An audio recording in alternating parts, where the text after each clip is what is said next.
all these days. And yesterday in the morning session, we had switch reluctance motor drive systems like modeling, simulation, control schemes, as well as fault tolerant motor drive systems also for the SRM has been discussed. So in the afternoon session, we had a discussion on opportunities and challenges of using artificial intelligence for condition monitoring of propulsion motors has been discussed. Also in that session, some activity based on these non-invasive fault diagnosis using data-driven approaches also has been done by the Professor Ilampati sir. So it was a nice experience for the participants as well. So today, the fifth day, in this session, you will be having the session on comparative analysis of conventional neural network based fault diagnosis with artificial neural network based fault diagnosis. So after that, further the session will be continued, and we will have a valedictory function and also examination. So first we will start the session on comparative analysis of convolutional neural network based fault diagnosis with artificial neural network based fault diagnosis. Over to you, sir. Thank you.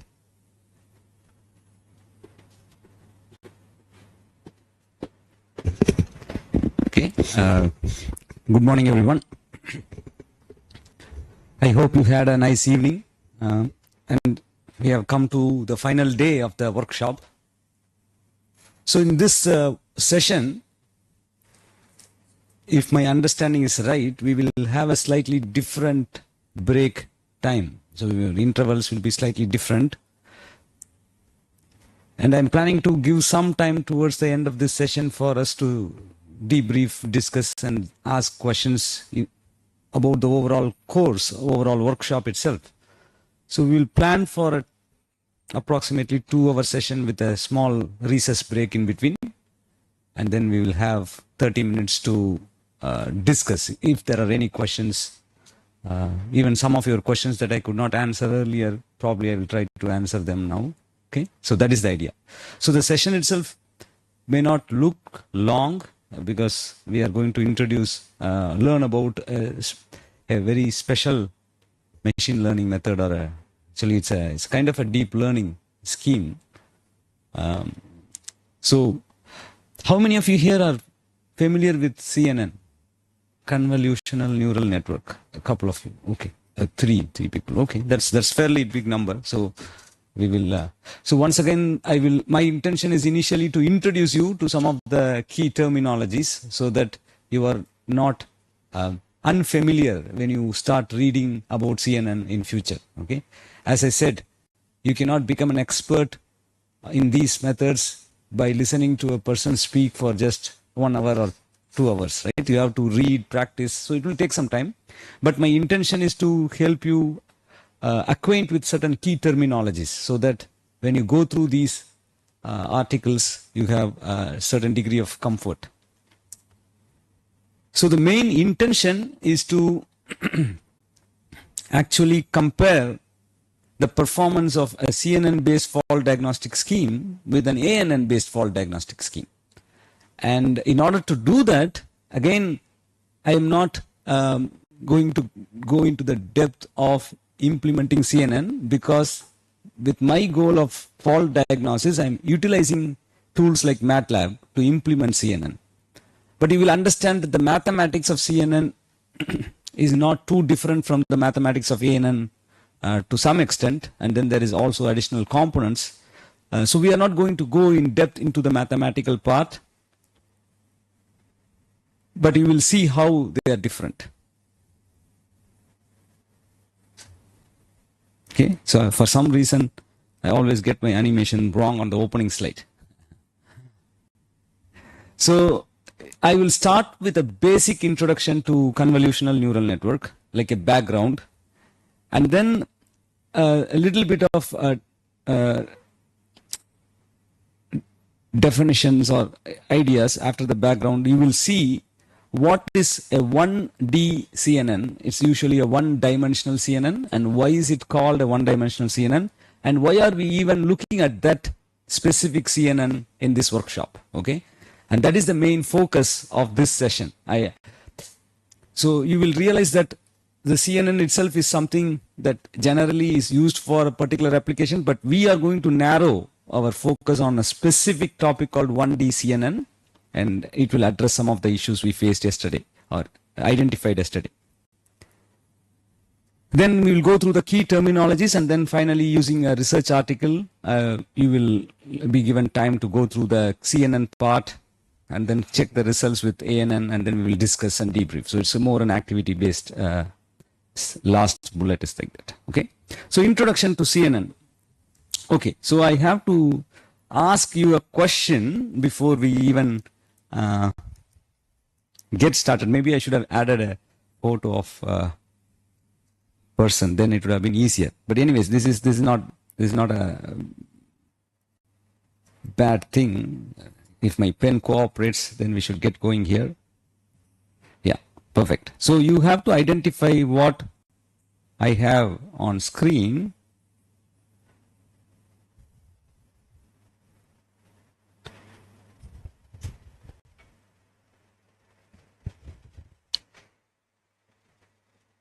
Can you identify what I have on screen? What is the first one on screen? 8. What is the next one on screen? What is the next one on screen? What is this one on screen? 8. So our vision is capable of identifying images irrespective of how the features are changed. Okay. For example, no matter whether I have a beard or whether I lose my hair, you will still recognize me, hopefully. Right? So the human vision has that ability. And just like how ANN is inspired out of biological neuron, the concept of CNN is inspired out of biological vision. We are trying to come up with a machine model that can, in a sense, not be confused by the different aids that I drew on the slide. Okay? So it is able to identify a person irrespective of the change of colored shirt, or whether the facial, like whether I had a haircut or not. Okay. So all those things is what CNN's inspiration. So basically CNN is inspired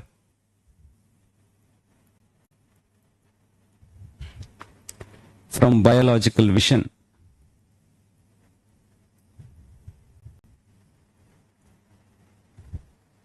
Okay. So this is the first thing you need to be aware. How our brain processes. So it will be very similar to ANN. There will be some inputs, activation function will be there, and then an output will be arrived at. Okay, so that's a very similar structure. So there is ultimately there are nerve cells, neurons, right? So you will see that the ANN architecture will somewhat be preserved even in CNN right away, the moment we put it this way.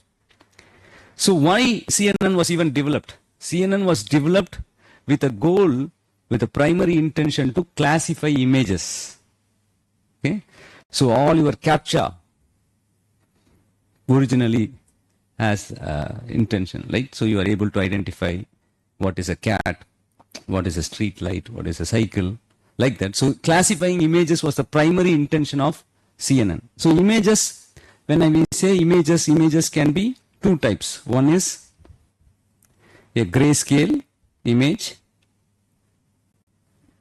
Okay, grayscale image is black and white. So usually a CNN, if I consider CNN as a black box, so this is my CNN, I don't know what it is, it's a black box. What we will be doing is we will be feeding in an image into the CNN. And we will be training this to classify it, whether it's a cat or a dog or whatever that is. Okay, so we will have to know the ground truth. We will feed in multiple images. We will say this is cat, this is cat, this is cat, no matter how the orientation is, how the color is. Okay, whether the face is turned, whether it's facing the camera, all those changes. We will train the CNN, convolutional neural network. And ultimately we will get out. But what I want you to be aware is when we are talking about grayscale image, we can divide this into pixels, right? So any image can have multiple pixels. So each square is considered as a pixel, let's say. So a pixel will be a value between, if it's an 8-bit pixel, you will have a value between 0 to 255. Depending upon the image intensity, whether it's too dark or too light, what is there, right, in a grayscale image. So each of these is a pixel and it's a value, right? So clearly a grayscale image has values along x-axis, values along y-axis, right? And this entire image is fed into my CNN. The values of this entire image is fed into my CNN. So what is the nature of the input? Is it a vector or a matrix? It's a matrix, right? So the first thing I want you to understand is in ANN, whatever I presented to you, we had a feature vector that we presented. But CNN, when it is originally developed for image classification, it is capable of taking matrix. And any grayscale image will be a 2D matrix. It will have an x-axis and a x-axis and a y-axis quantity, right? The pixel location. So the grayscale CNN will be called as a 2D CNN. Two-dimensional input is being fed into my CNN for training and model development. Okay, grayscale is very boring. We all have colored shirts. We want our colors to appear in images. So what happens when we have colored image? So when I have a colored image, when I have my colored image, so digitally a colored image is a combination of 3 channels. One is a red channel image, one is a green channel image, one is a blue channel image, right? So basically this is the same size. I have just drawn it as a smaller box. So we have 3 channel inputs. Each one will have pixels.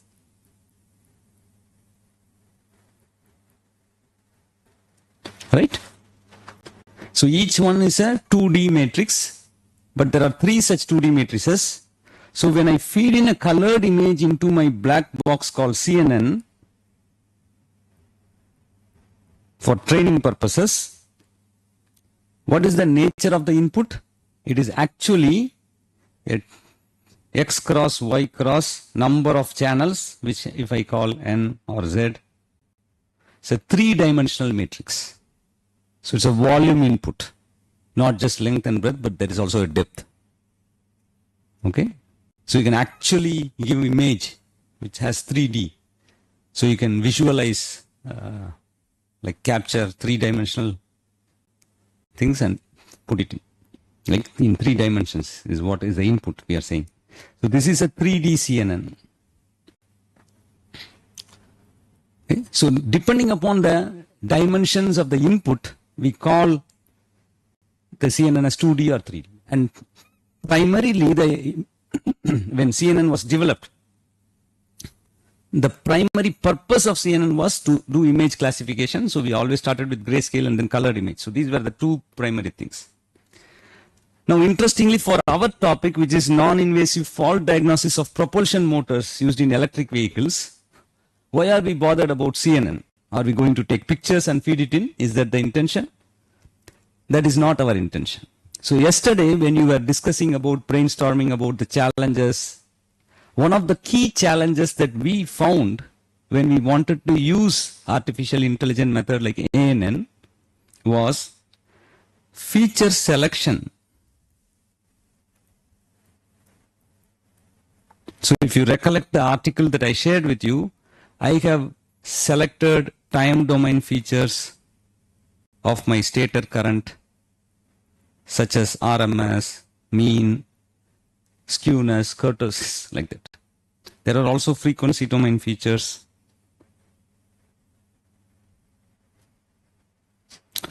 Okay, so the frequency, magnitude, bandwidth, so many things can be, in the frequency domain, the waveforms, different frequencies can be identified and their magnitudes can be used, right? Now, what we are unsure is which features to select, how do they impact, okay? We can of course do a principal component analysis and we can see if there are any uncorrelated features, then we can use them. If there are correlated features, then we can remove one of them or reduce the dimensionality. But we are still unsure how these features impact the result, right? So in order to mitigate the variation in the results caused due to feature selection that we will be doing, what we wanted to come up with as a solution is, why don't we use the machine learning model to automatically select its features? Okay, so the goal is feature selection to be done by my model itself.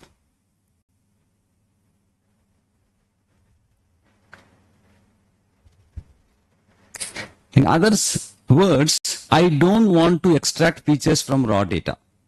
I will do raw data, I will collect, I will do some processing like removing noise, normalizing, scaling, all those things, but I won't extract features from my raw data. I will have to feed my raw data into a black box model, which should have the capability to extract features. And then once the features have been extracted by it, it will use it for, basically an ANN will be at the back end, and that will do whatever we learned the other day. So once features have been extracted, that feature vector would be fed into an ANN model, fully connected ANN network with multiple hidden layers or one layer with many neurons, and it will do classification. It could be a binary classification or a multi-class classification. Okay. So this is the goal. Our goal is to, in fault diagnosis, in this case, the reason why we are even looking at CNN is we are trying to eliminate the necessity for us to feed in the features explicitly. Okay. So now let us look at the data that we have. The data we have is a current waveform, right? Line current waveform. So how will it be? It will be magnitude versus time. So in that sense, since it's just a time series, we can only use the amplitudes of the current and we can feed it into our CNN. So when we do that, when we have a black box CNN, and when I have just a time series input, so time series, okay, so it's like audio signal, current waveform, so the vibration signal, all those signals that we acquired from sensors are time dependent signals. Like there is only one dimension and it's function of time. So we will not input the, like we will remove the time information and we will just use the amplitude, and this now becomes just a one-dimensional input.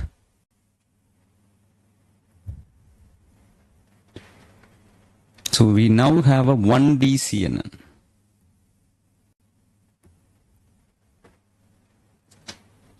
Okay. So if you, at the end of this workshop, if you go outside and tell that you have learned about CNN, you are actually misleading people, right? Because CNN by definition is something used for image classification where the input is 2D, 3D like that. But our focus is completely different. We are just wanting to be lazy, just avoid feature input as a feature, giving inputs of features to the model. Therefore, we want to use the raw data after some basic processing, of course, like noise elimination, noise cancelling and other things. So we are just using just a processed data from a sensor. It can be vibrational sensor, acoustic sensor, current sensor, voltage sensor, or it can be combination of all sensors concatenated into a vector. Okay, or put in vector form. So it is a single dimensional input. And that is why we call this as a 1D CNN. Okay, and this is what we will learn in this session. Some of the interesting aspects is the terminologies. Actually, because of the history of this model development, 1D CNN was not developed first. So in some sense, scientists learned to run first before they could walk. So they started with 2D, 3D, and then they also realized they could bring down the dimension to 1D and use it for audio signals for some other applications, right? So the terminologies that you will see associate with 1D CNN are exactly the same terminologies, except that the dimensions would be on the higher side. So terminologies will still be similar, which helps you if you want to not focus only on fault classification, but if you want to apply CNN, let's say you want to do thermal imaging of your power electronic converter and feed it into a CNN, you can still do it. And you can still learn the terminologies will still help you get started. Okay, so that is the idea. Okay, so all this while we have been talking about convolutional neural network, abbreviated as CNN. So what exactly is convolution? We all would have learned it in engineering, but what? So to quickly recollect, convolution is if there is a function f, which is a function of time.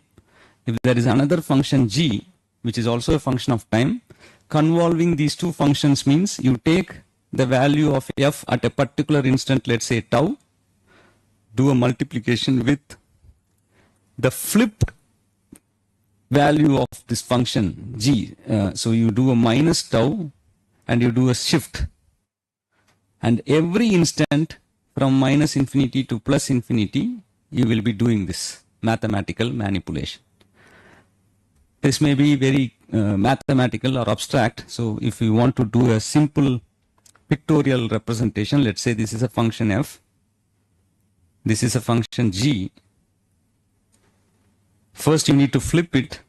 Flipping g means it will look like this.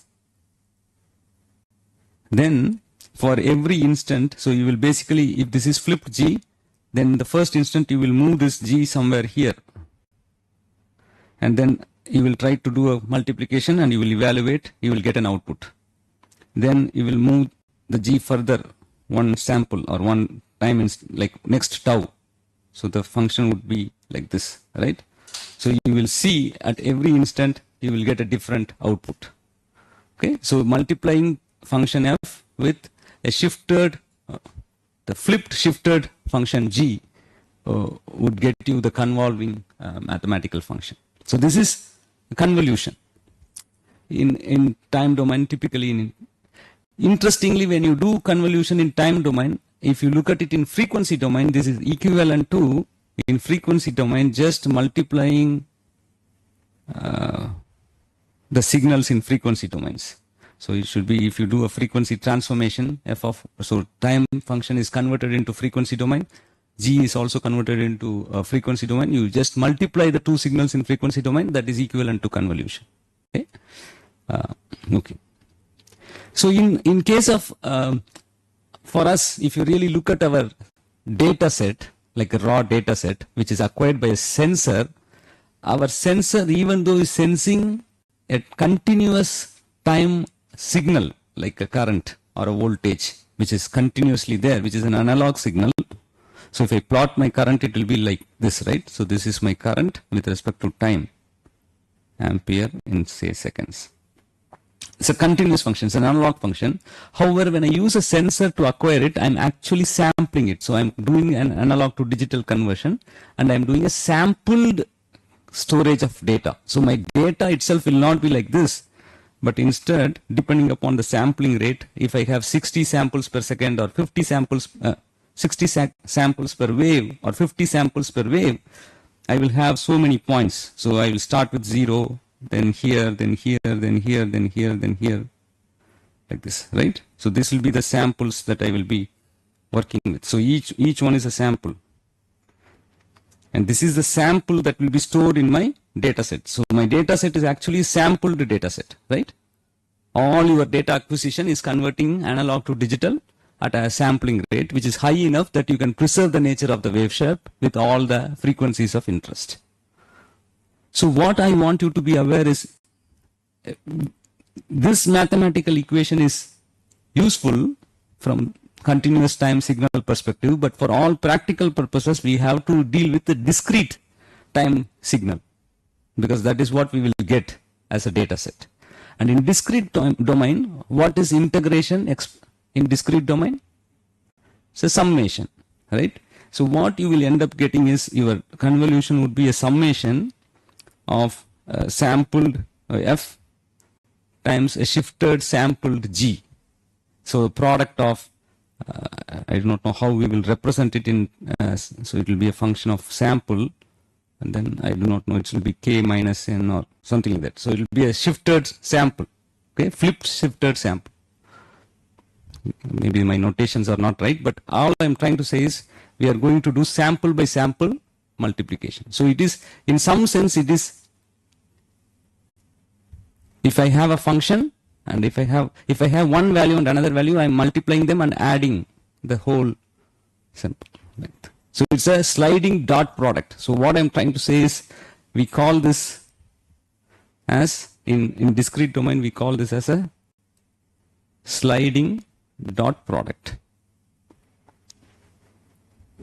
Okay, so we will go one sample, multiply, add, like that. So this is the foundation of 1D CNN, why we are even looking at it and what it is. Ultimately, we will be doing multiplication addition as mathematical operations on two functions. One of them is actually the original data set. Another function is something we have to identify. Okay. So this data set is usually the function f in C. Okay. What it will be convolved with, we have to define, okay, and that is usually defined as a filter, okay, and the general convention is to have a filter whose size is typically much lower than the size of the data set. Okay? So we will get into that in a moment. Okay, so until now we know we have a black box called CNN. So this is my CNN, and what is the goal? My goal is, if I give raw data set in one dimension, if I just feed that in, it should do feature extraction, right?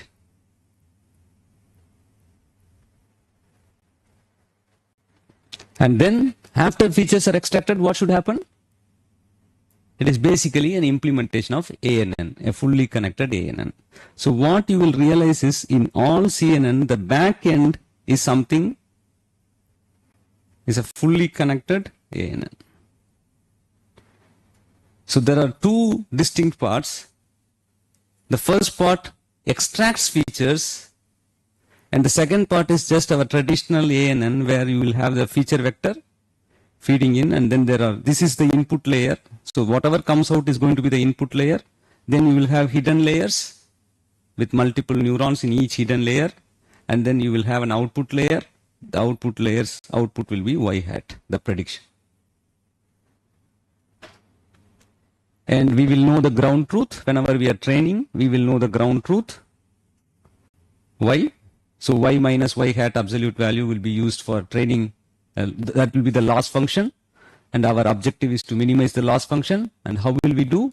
We will have to minimize the weights, but it is not only the weights of ANN, but also the weights that is helping us to extract the features. Okay, so what I'm going to do now is I'm going to show you. So this part I hope is already known to you. So my assumption is you know this architecture. So I'm not going to draw this again. So it will have multiple hidden layers, fully connected. Okay. So usually this is also called as a dense layer in CNN. Typically it's also called as a dense layer.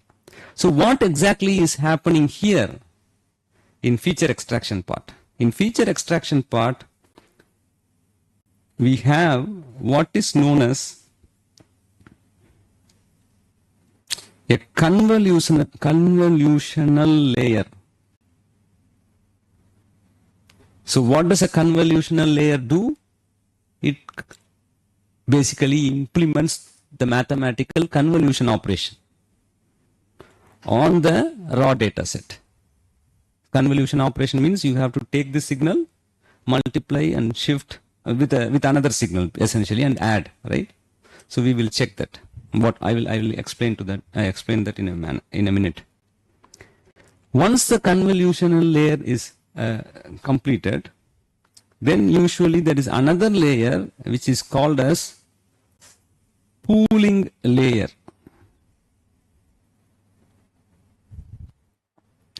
So there is a convolutional layer, there is a pooling layer.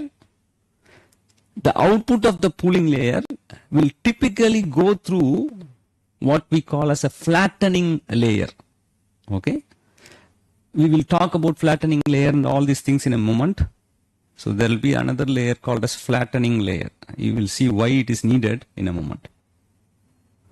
And then the output of flattening layer is basically the feature vector that is being fed into the back end, which is the dense layer, which is fully connected ANN. Okay.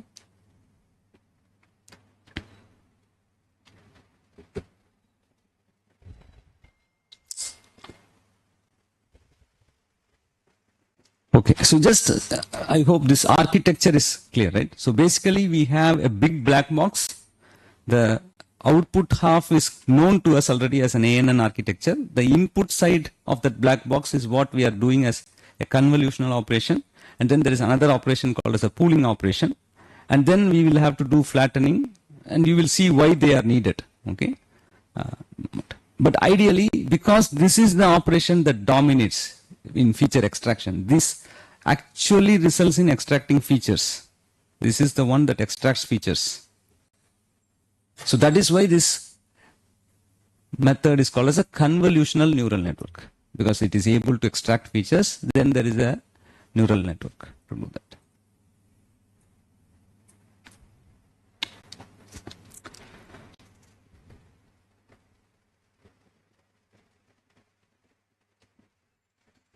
Okay, so the basic, the key terminologies I wanted to say are these: convolutional layer. I have already mentioned that. Pooling layer, and then flattening layer, and then you have your fully connected ANN with its own hidden layers. It can be multiple hidden layers or one hidden layer and output layer, and output layers output will be the y hat, predicted output. Okay.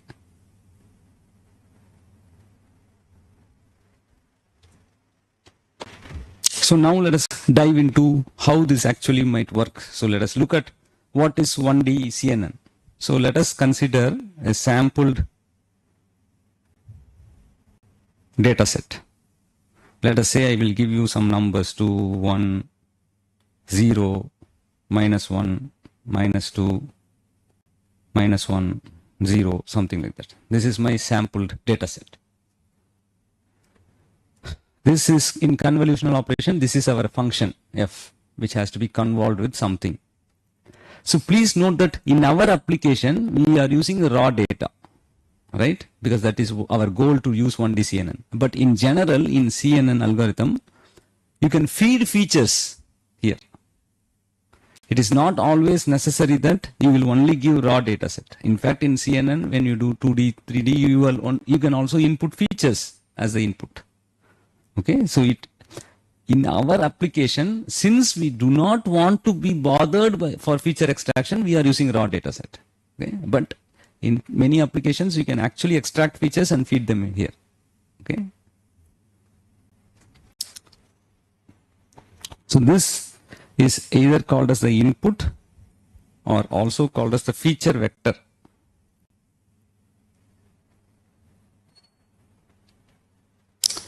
Now, in order to convolve this, we need another function, and that is usually a size lower than the input vector. Let us say I will use just one sample, and this is called as filter, also called as kernel. If you go for higher order or higher dimension, typically called as kernel, but in 1D we can call it as a filter. If you actually recollect digital signal processing, you will understand why this is a filter, because when you do this kind of operation, you will be filtering out, right? So what we can say is, let us say this is 5. When I do the convolutional operation on the input data set with a filter of size 1, whose weight, so this value of 5 is the weight of the filter. So this 5 is the weight of the filter.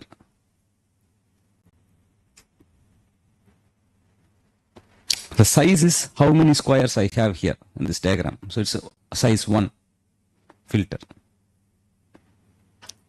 Okay. So when I convolve this, what will I get? I will get this. So basically 10, then I will move this. So first I will align my filter with the first sample. I will convolve, then I will have to shift. Can I shift here? Can I shift here? Can I shift here? All are possible. So by how many samples I shift, that movement is called as a stride.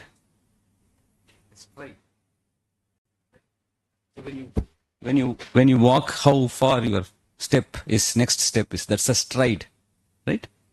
So you can take a stride of 1, a stride of 2, or a stride of 3, and so on and so forth. So your filter can actually take strides of different lengths. So the stride, usually we will say stride 1. So if it is stride 1, once this convolution operation is done here, this 5 will be moved to the next position. So this is what I want you to understand very clearly. So first filter was with sample 1. It did a multiplication operation. Then because of stride is equal to 1, filter moved to next sample, shifted by one sample. Then it will multiply. 1 into 5 is 5. Then because of stride 1, the filter will move. 0 into 5 is 0. Then again stride 1. Minus 1 into 5 is minus 5, like so on and so forth. So what you will realize is, because your filter is nothing but a number, in this case with filter size 1, all it does is just scale your input, right? It does not do anything else. However, you can have a filter size greater than 1. Okay, so let us look at that convolution operation as well, and then you will appreciate what is really happening. So is this clear? So this is the first simplest case, which is probably not at all useful. We will never use such a filter size, but at least you get some basic terminologies out of it. So what you get out of this at the end of this exercise is an important terminology. It's called as feature map. Very, very important name. So you start with feature vector, you convolve it with a filter. What you get out is a feature map.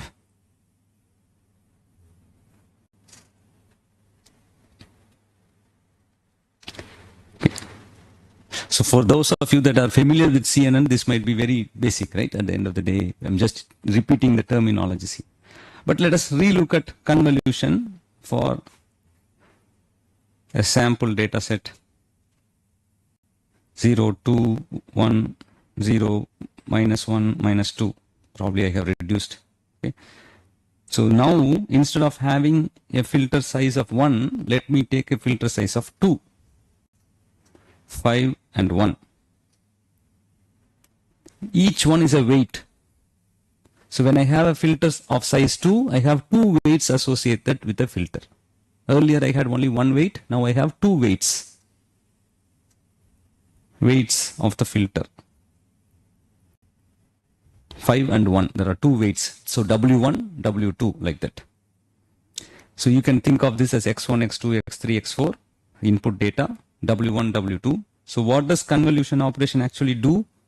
It has to multiply and add, right? Integration, discrete domain, summation of product. So it has to do a multiplication and addition. So my feature map, when it is placed like this, 0 into 5 plus 0 into 1.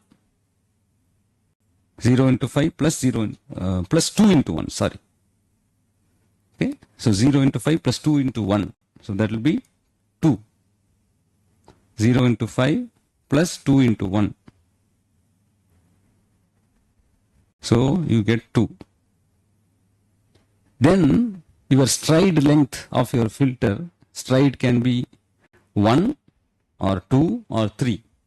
If you move the filter by one stride or stride of 1, this is a moving dot product or sliding dot product. So 5, 1. So 2 into 5, 10 plus 1 into 1, 1. So this will be 11. Is this clear? Then I move on to the next. With a stride of 1, I get same filter, same weights, 1 into 5, 5 plus 0 into 1, 0. So this will give me 5.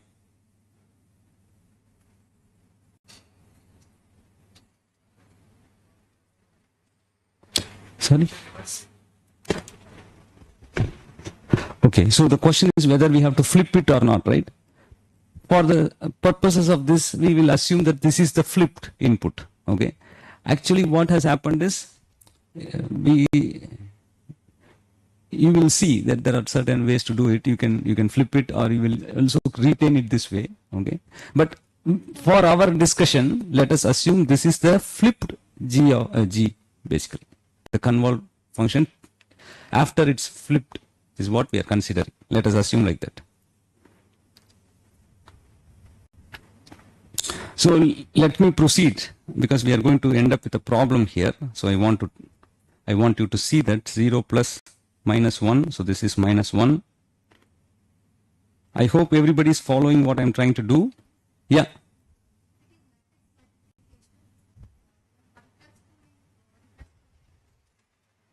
So this is not matrix multiplication. This is just a dot product. So this is not a matrix multiplication. We are doing a dot product between these elements. So 0 into 5 plus 2 into 1. So this is the operation that we are trying to do. So this is what we call as a sliding dot product. Okay, so that is the convolutional operation. So let us say we are already here. So this is 5 and 1. So minus 1 into 5 minus 5 plus minus 2 into 1 minus 2. So this becomes minus 7. What next? Unfortunately, the feature vector's length is already ending. So we can no longer have the filter dangling like this. You cannot have a filter dangling. So what we will end up getting is a feature map whose length is less than the feature vector's length.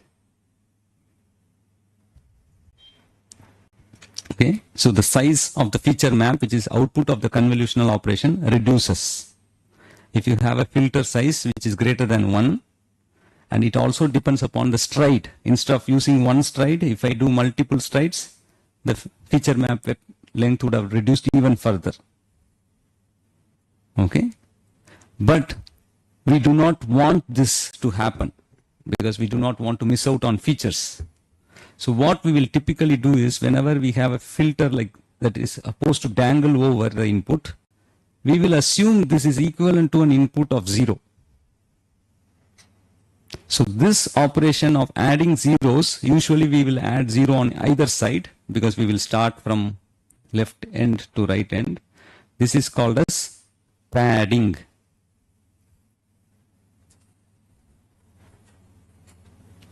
So padding is done to ensure that when you have a filter whose size is greater than 1 and stride is different than 1, padding is done to ensure that the feature map is having the same size as feature vector. So in this entire statement, I have thrown all the terminologies I introduced.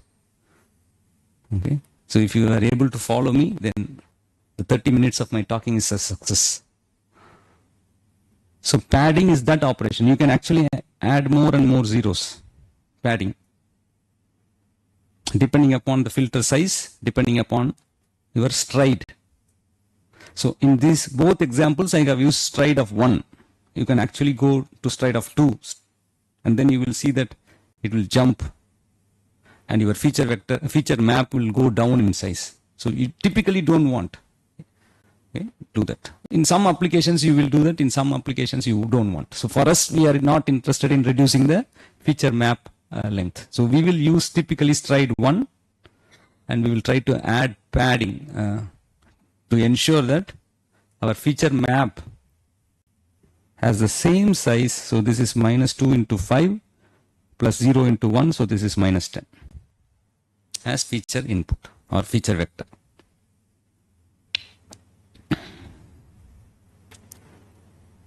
Okay. So let me go back a few slides. So now that I have introduced some terminologies, what we are trying to do in a CNN is we are trying to, after we have calculated the loss function, we are trying to optimize the loss by adjusting the weights of the fully connected ANN plus the weights of the filters in the convolutional layer. Okay, so what we are doing is we are trying to fix these weights. So we start with an initial weight. We do one forward pass through the entire CNN architecture. We will get an output, predicted output. We compare it with ground truth. We use a loss function to estimate loss, and we try to optimize that loss by adjusting the weights dou J by dou W, and weights now include the weights of the filters as well. Not only weights of the ANN on the back end, but also the weights of the filters. Okay, does that make sense? So while we have approached, or we wanted to be having a convenient method of not bothering about feature extraction. See, all this from fault diagnosis perspective is we did not want to extract features, right? We went for convenience in some sense. And the cost we are paying for that is increased number of weights to be trained. So what does that mean? That means since you are feeding in raw data and you expect the machine learning method to extract features and then optimize, like come up with a prediction, naturally your time required to train is going to increase. Okay, so whenever you are doing ANN, you are already feeding in the feature vector. You are only doing 1/2 of this entire exercise. The number of weights are fewer, and therefore the training time is shorter. So the convenience for us has come at a cost in terms of computational time, in terms of training time. Okay, so that is the first thing you need to understand. Additionally, you will realize that as I proceed, it is not just such a small filter with only 2 weights. You may have 8 weights, 16 weights, 32 weights. Because your input data set is not such a small length vector, right? It will be a large vector. Several thousands of data points. So your filter size can be 32, 64, and it's still much smaller compared to your input data. So and more weights you have, the training time increases considerably. Okay, so now let us look at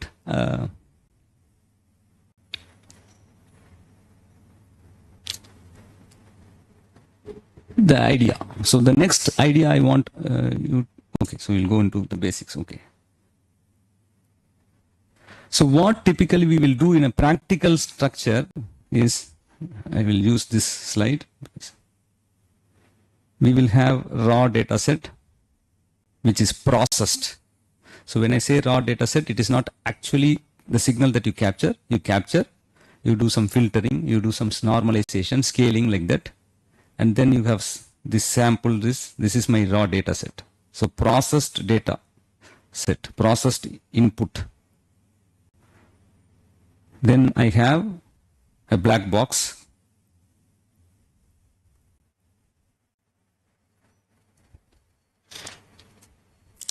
The black box has convolutional layer. I'm going to call that as CL for abbreviation. I'm going to number it as 1. And typically you can have another convolutional layer where you feed the output of the first convolutional layer as the input to the second convolutional layer. And you can do so on and so forth. Okay. But what you will do is you will keep if you do it this way, you are retaining the feature vector length consistently the same. Whatever is the feature vector length here, you will get the same feature vector length. Alternatively, you can also add another layer called as pooling layer. So what does pooling layer do? Pooling layer is doing another operation. So that operation is if the output from the convolutional layer is a feature map whose values are -10, 2, 5, let's say 6, 8, 4, -4, something like this. This is the, it doesn't really matter what size of filter I used, what stride I'm not bothered. So this is the feature map of the coming out of my first convolutional layer. So how I got it, I'm not bothered right now.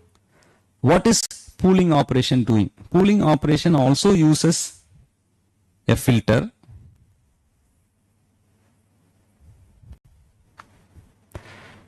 Pooling layer will also use a filter. Okay. And for our applications, typically this filter size will be 2. And what it does is, it will try to identify the maximum value of the 2 samples that are covered by this filter.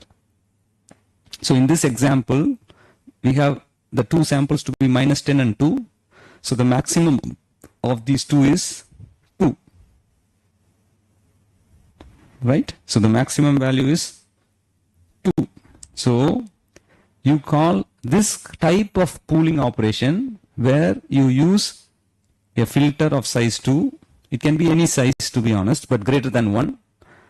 Filter of size 2, and you use the maximum operation on the inputs covered by the filter. This is called as a max pooling algorithm or max pooling operation. Then what you will do is, since you have already taken these 2 and combined, you will move this by a stride of 2. Because the size is 2, you will move by size of 2. That means this starting point will move by 2 samples, and therefore your filter will now start here.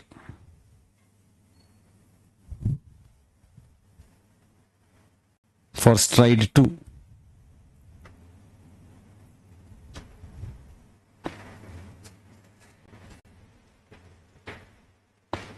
So I want you to understand what is stride is equal to 2. Your input, your filter has moved by 2 samples. Again, you will do the maximum operation. So between these 2, what is the maximum? 6 and 8, 8. So 8 will be your output. Then again stride 2.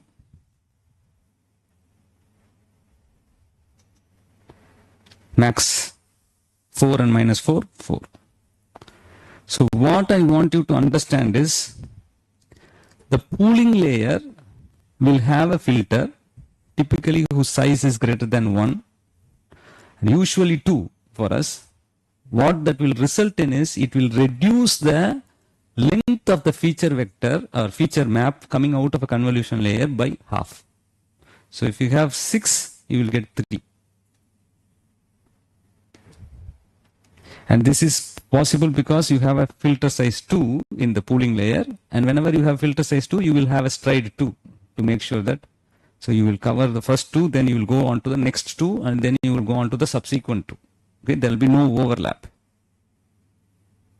Okay, there is another type of pooling operation which is also quite popular, that is called as the average pooling. And average pooling means you take the average of these two and you give that as the output.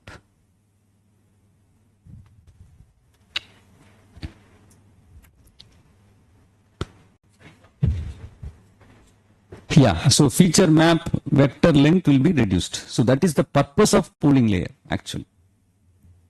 Feature map length will be reduced.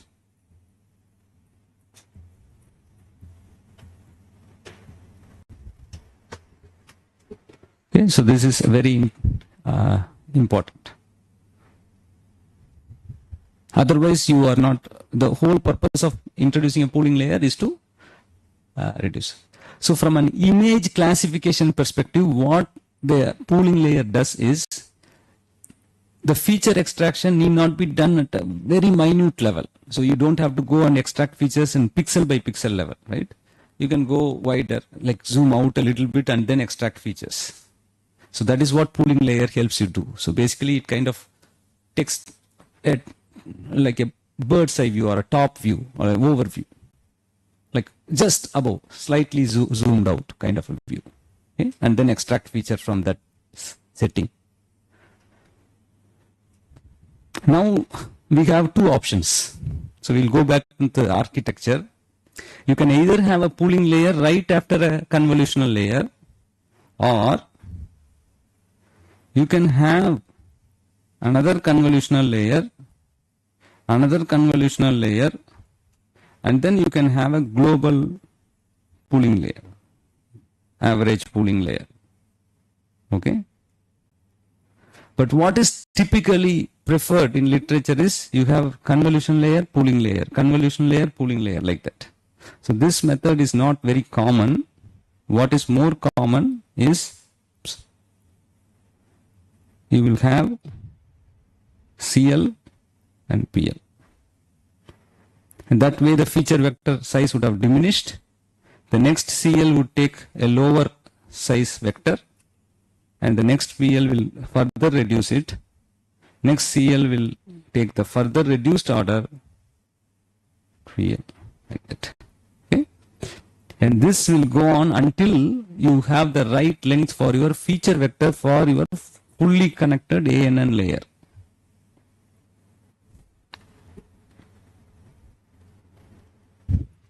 See, if you have a raw data set, let us use some numbers, then you will appreciate it better. Let us take a sine wave, 50 Hertz. Okay, so I am going to sample 100 points in that one cycle.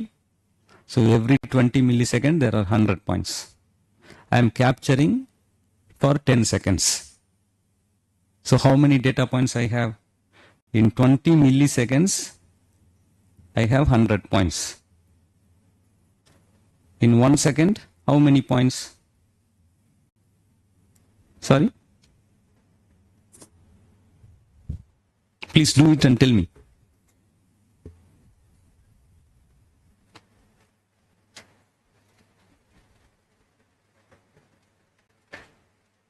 $5,000 only? So 500, 5,000. 5,000 points. So 10 seconds, I have 50,000 points. Right? Am I correct? So if I have 10 seconds of data being fed in, my feature, like the input data, will have 50,000 points. For my ANN, the input layer here is the features that we are to feed in. That is what this part has to do, right? What is the goal? Should we have 50,000 features? Should we have 10 features? Usually your input to ANN will be 20, 30, whatever that size we are looking at, right? So for our algorithm, in the example that we said, we used kurtosis, skewness, like that there are 5 or 6 features only. So from this order of magnitude, this algorithm has to bring it to an order of magnitude which is much, much smaller. And that is why we introduce pooling layer after every convolutional layer to reduce. So you will see that it will taper. So the pooling layer will reduce the order by half. So if you want further reduction, you can increase the filter size of your pooling layer. Instead of having size 2, you can have size 3 and stride 3. Then you will go 1/3. Okay. So the intention is you have a huge data set as the input, but the dense layer does not need that many features, because then it will become too much of a training. You will just need maybe 30 features or 10 features or 50 features, right? So you have to design your convolutional layer and pooling layer such that the orders of the feature that you want to feed into the ANN is appropriate. If you poorly design it here, then this is going to consume a lot of time. So this is a problem that is known to us already. I'm just assuming it. So that is why I'm not bothering too much about it. So if I give you an ANN with 10,000 features, that is the input vector, then your hidden layer has to have so many neurons. Even if it has 2 neurons, you will see how many weights have to be trained. If it has 200 neurons, then probably you will go now, come back after a few days, right? So it is going to take a lot of time. No. So this is just output. Here is the feature vector, feature map. This will be of the same size. This is being fed as it is. There is no reduction here. So from CL1 to CL2, the order is reduced. CL2 to CL3, the order is reduced. So by how much you need to reduce the order, it's up to you. And you can also decide that at different stages. You can reduce the order considerably here itself, or you can wait until second or third or fourth or fifth layer to do that.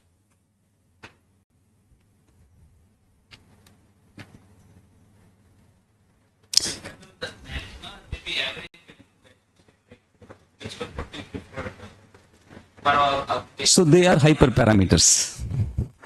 So now we have the term, right?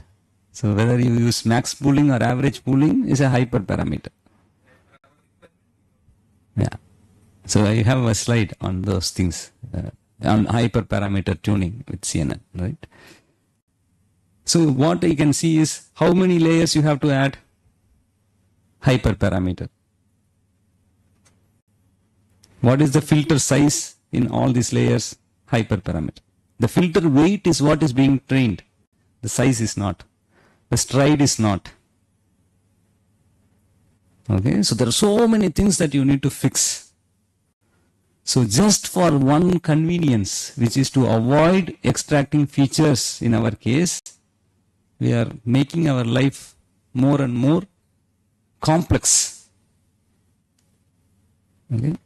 If you do this mathematically, see, these are all just convolutional operations and max operations or average operations, right? So you can actually write code to do the convolution max, convolution max, convolution max. And based on stride lengths, you can actually reduce the order. So then if you do the entire programming yourself, you can actually extract the features that is being fed into the ANN. But we will never do that. We will use a tool. Then we are black box. We have no clue what have been the features that the algorithm has sent to ANN, unfortunately. So which is a big drawback, right? So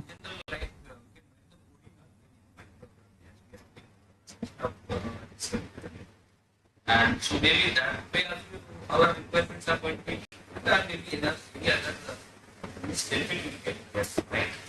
So for our application, because of the nature of data set, the size, we can actually do ourselves the programming. It is a little bit more involved than using a tool, but you will have a lot more information about the system. As on date, I have not seen anyone go and develop that themselves. Most of the researchers have used the tools existing, and because there are so many hyperparameters to play with, you are going to get lots of variety of results just by using a tool, tuning different hyperparameters. And that itself gives us interesting information. And we are not bothered about what exactly are the features as on date. But maybe one research opportunity you all have is, if you will write your own structure of CL, PL layers, you can extract these features and see how that impacts.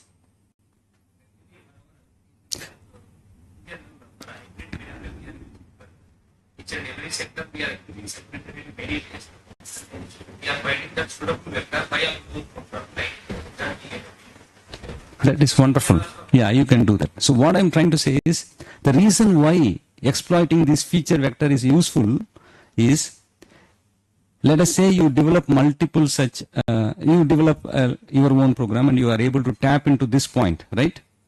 Then you can feed in different data set and extract multiple feature vectors.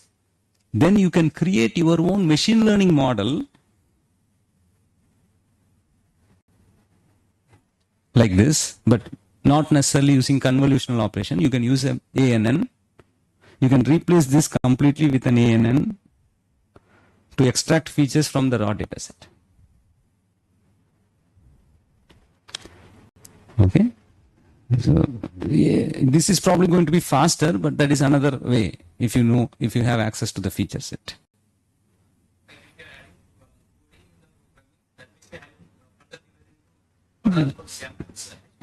Yeah, you will have more depth in understanding what is happening. But this is the basic idea. So you are going to add pooling layers to reduce the order of input data set into a small order of feature vector that has to be fed into your dense layer, which is the AN. Questions? Anybody is still with me or everybody is confused? It's not yet.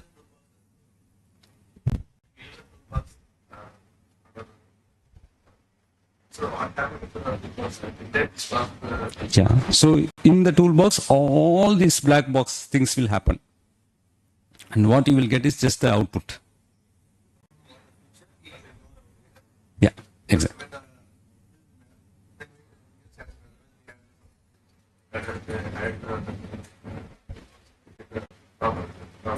Yeah, so you will tune different parameters, but ultimately you have to train this model, right? So this is just one data set. Like that, you have to collect several data sets, feed into the model, train it. So the weights have to be trained to optimize the loss. So this is an ANN. So you are still optimizing this loss function, dou j by dou w. But now the w includes the weights of each of these filters in the convolutional layers. Sorry? Mm-hmm.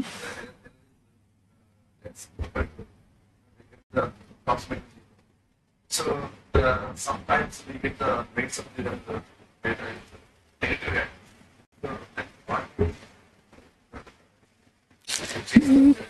You may have to set it up separate differently then. So you will have to. I'm surprised how you got weights to be negative, but yeah. That is overfitting, sir. Yeah. So usually, yeah. If you get such a system. Yeah. So we will see that in CNN you will have regularization requirement. Overfitting is quite common in CNN actually compared to even ANN. But you will have to use.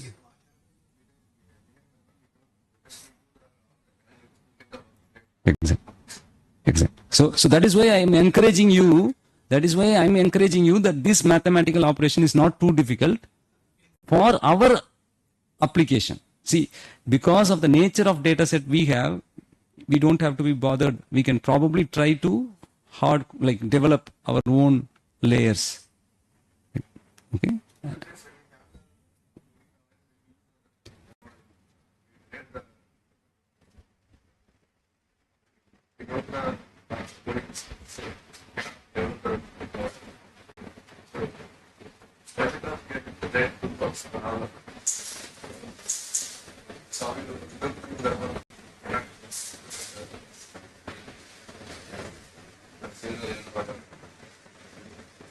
So,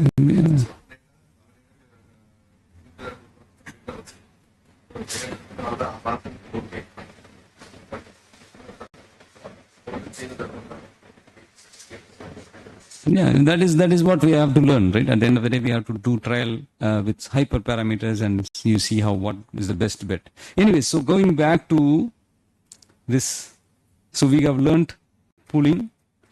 Now I'm going to introduce a more practical or realistic CNN architecture. So whatever I have introduced until now is not how typically you will see in reality.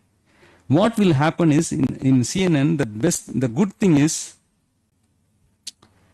let us say we have my feature vector, so raw data set. So this is feature vector, which is being fed into my CNN black box. I can have in the first convolutional layer itself, I can have filter number 1 of size 2. That means there are two weights with one filter.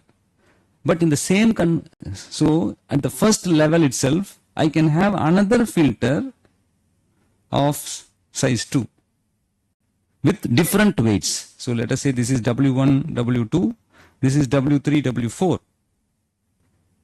So what that means is I will get two feature maps from the first convolutional layer. So for filters W1, W2, let us say I will give some numerical example so it is easier. 5, 2, 1, 3, 2, 5, 6, 7, these are samples. And then I'm having 1, 1, or maybe we'll say 1, 2. This is 0, 2 or 0, 1. Okay. So I'm using two filters at the first level itself. Each of the filter is having different weights.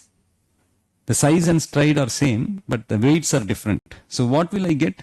I will get feature map 1.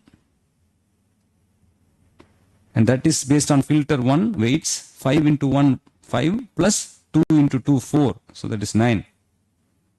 Then if I have stride of 1, this filter will move here.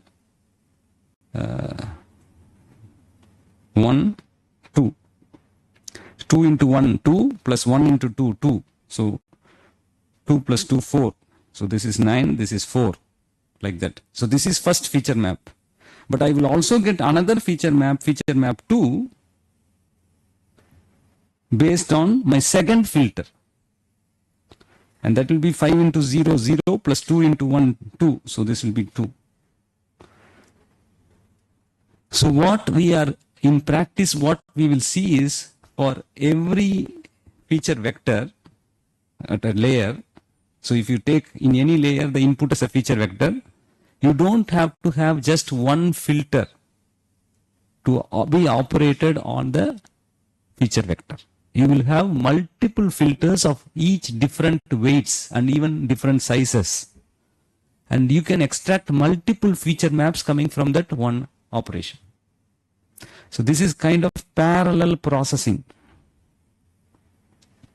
So simultaneously, multiple feature maps will be extracted.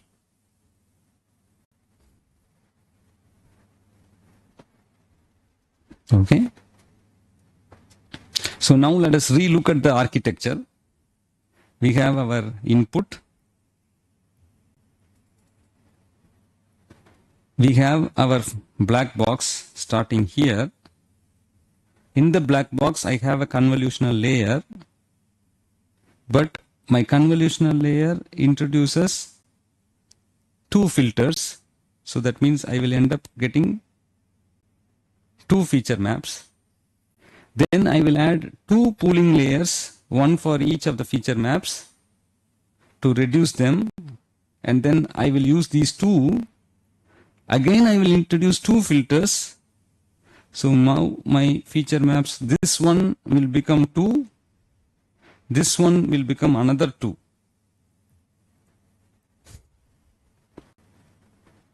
Then I will have to have 4 pooling layers, like pooling layers for each of the feature map. Is this clear? Like the dimension? So this is how a practical CNN will look like. So what is now happening is we are reducing the length of the feature vector, but we are increasing the dimensionality or the depth of the number of feature maps have increased. So we are stacking layers of feature maps, but the actual length itself will reduce because of the pooling layer. Because if I had 100 points here, this will, if it's a 2 pool, max pooling of filter size 2 with stride 2, I will get only 50 points. Right? And then here, if I do it, I will get only 25 points. So the length of the feature vector is decreasing, but because of multiple filters being used, the depth, the stacking of feature maps are increasing. So what we will essentially have is, we will have stacked multiple feature maps. But our ANN requires a single dimensional vector. Right? So our ANN input is a one dimensional vector.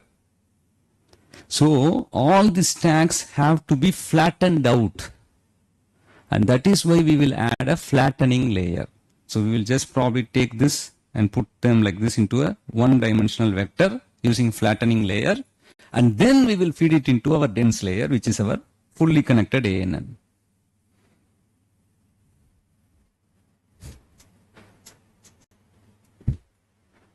Is this clear? Any questions? So the purpose of flattening layer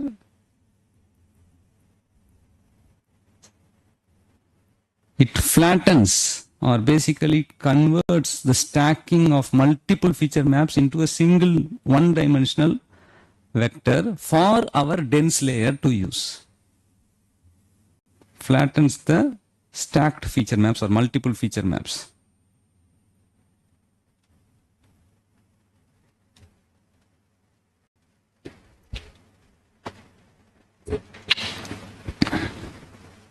Into one vector for the ANN to use. This ANN is usually a fully connected ANN. So now let us look at the number of weights that need to be trained.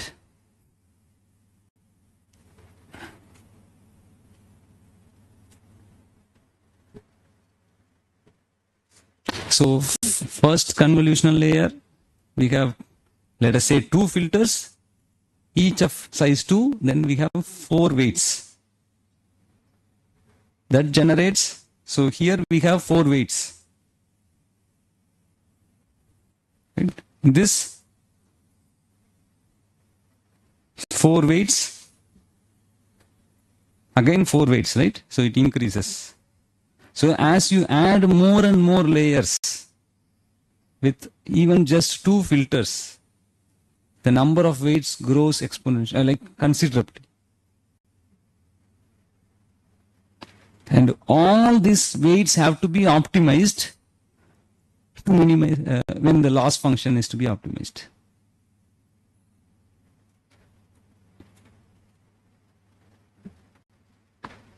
So is it clear? So that one convenience that we are looking for has resulted in increasing the dimensionality of like the order of complexity that we are requesting the algorithm to solve is many folds. Okay. So what you will realize is in CNN there is ANN part which has its own hyperparameters like number of hidden layers, layer size, okay, initial weights for the neurons, initial bias values, regularization strength, and then optimization algorithm, learning rate. These are the hyperparameters associated with ANN itself. And then when we add convolution pooling layers, multiple of them with different filter sizes and flattening layers, so where hyperparameters increases considerably. And because the algorithm depends on hyperparameters considerably, the CNN performance is affected considerably if you choose wrong hyperparameters or inappropriate, I would say not optimal hyperparameters. There is no wrong hyperparameters, there is like something that is not optimal. So the whole problem of coming up with a machine learning model now boils down to setting many values, and we have no direct mathematical relationship to say that if I set these values, this is what I will get. So it is like shooting in the dark. So how do we actually tune hyperparameters is a big problem in itself. So if you are not interested in condition monitoring, if you are not interested in electrical power, if you are interested only in machine learning, this is the nature of problem you can work on. Right? How to optimize hyperparameters for different applications. And all this we are talking with one dimension. The original purpose of CNN is image classification. So 2D, 3D like that. So everything gets like the magnitude becomes quite high very soon. So the hyperparameters tuning, some of the reported approaches are grid search. Grid search means if you have 20 hyperparameters, you fix 19 of them. You vary one of the hyperparameter. Say for example, the number of hidden layers in the ANN is the hyperparameter you are planning to vary. Usually it will be 1, 2, 3 like that, right? So you will just set all the 19 other parameters will be fixed, same value. This number of layers alone will be changed to 1, 2, 3. Rerun. So you will train the model for minimum loss. Then when you work with validations data set, you will tune the hyperparameter and see how the tuning of hyperparameter impacts the validation set's loss. So the loss associated with validation data set. So for all hyperparameter tuning, we are taking the loss of the validation set.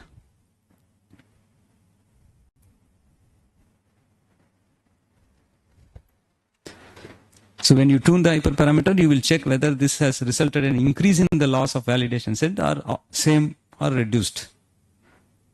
If you reduce it, then it's a good parameter. If you increase it, that's worse. So this is for one. You have 3 values. Then you go for next hyperparameter. Let us say optimization algorithm. You change different algorithms. You see what is the impact. Then you say number of neurons in the layer or number of convolutional layers. What is the filter size? So like that you can do one at a time. And that type of tuning is called as grid search. And as you can quickly realize, for a network which is reasonably sized, which is not even big, which is reasonably sized, this in itself will be a big project. You will be tuning.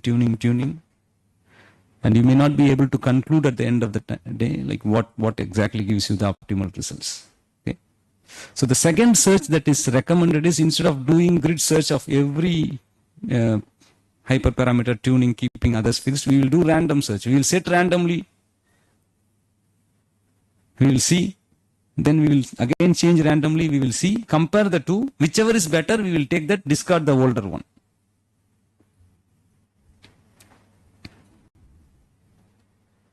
Again, do random search. But when we are doing random search, we have to be careful. Even in grid search, we have to be careful. See, there are certain hyperparameters like learning rate. They will be of the order of 0.001 or 0.1. There is regularization weight, right? Regularization strength. If you remember, alpha times L2 or L1 regularization, right? Regularization strength. They will be typically 0.001. So this is 0.01 like that. So how can you discretize when you are doing random search or grid search? Initially you set to 0.01. What should be the next value? Should it go to 0.011? Or should you go to 0.015? Or should you go to 0.02? Or should you go into 0.1? How do you discretize? Right? So in random search, typically generally we recommend, if you are doing random search, we go for a log scale variation. Rather than just going for 0.015, 0.02 like that, go for a log scale variation. So you can broaden your search area quicker. That's the idea. Okay.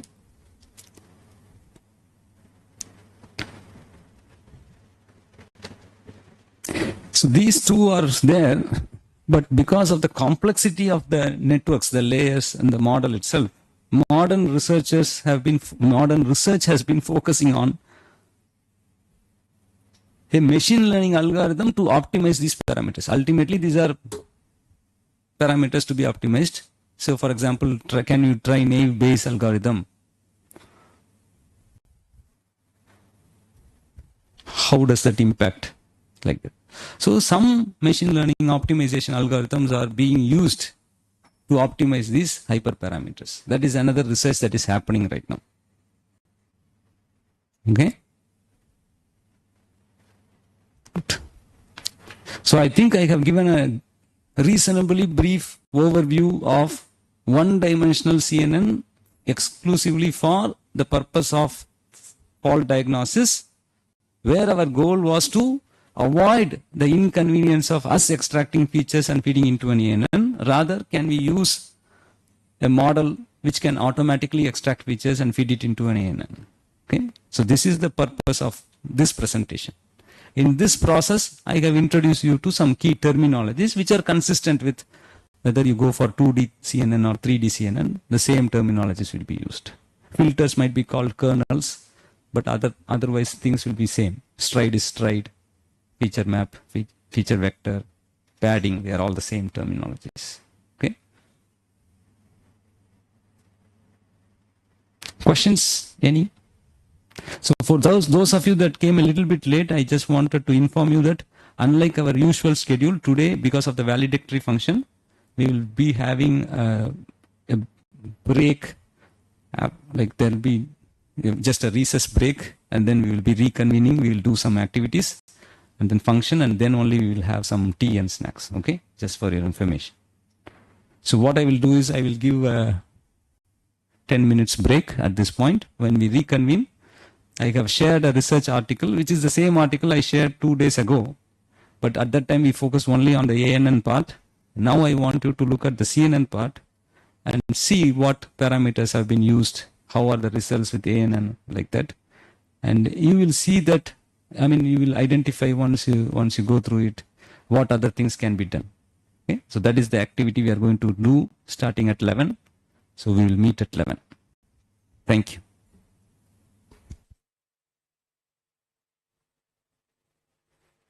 Pooling layer has been used. All those basic questions you try to identify.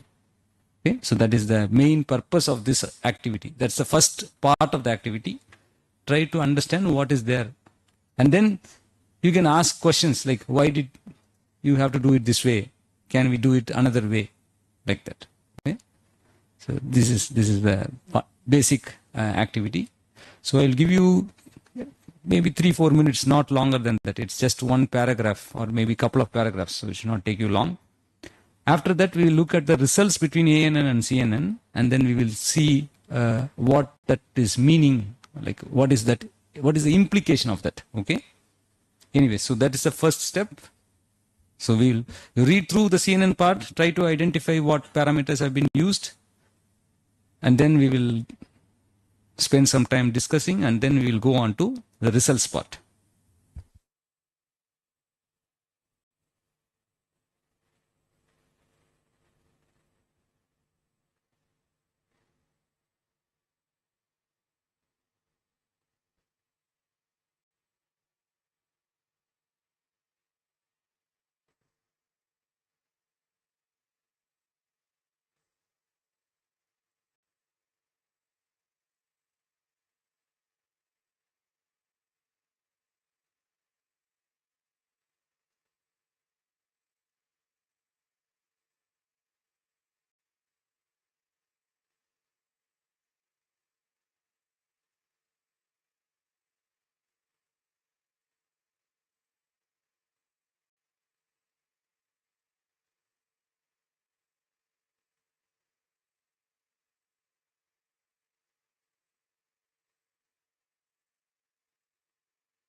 Department నడుస్తుంటారు ఏంటి 1 చూడండి ఏంటి 102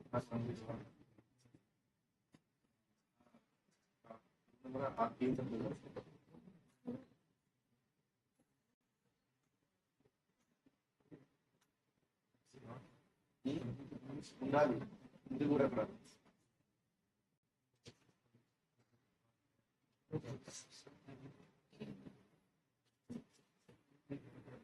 మన department లేదా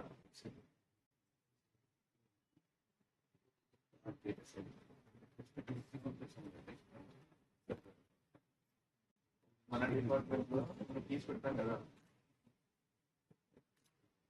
ఒకవేళ అక్కడ కొన్నిసార్లు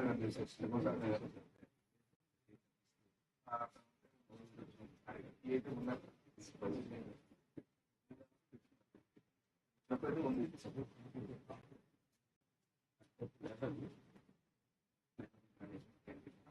లేదు సపరేట్ ఉంటుంది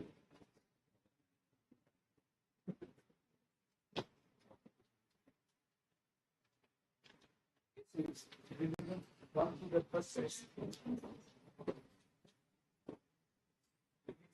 One more minute. One more minute.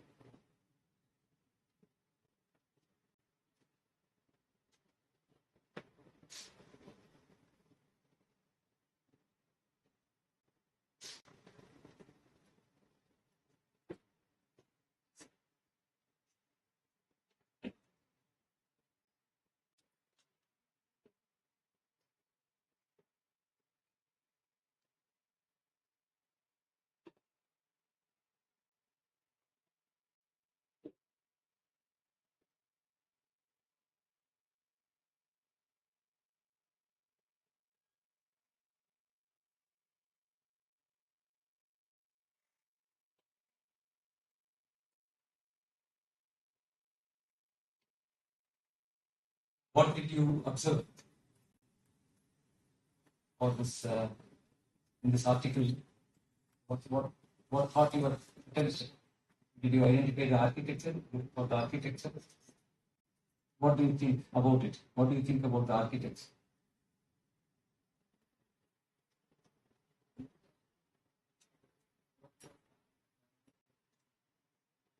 But that's fine. But what do you look at when you look at the architecture of the CNN?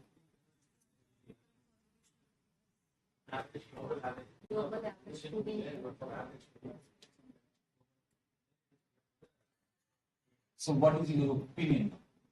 So with this model, what do you think is the advantage? What do you think would be the drawback?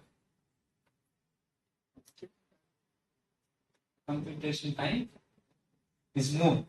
Why?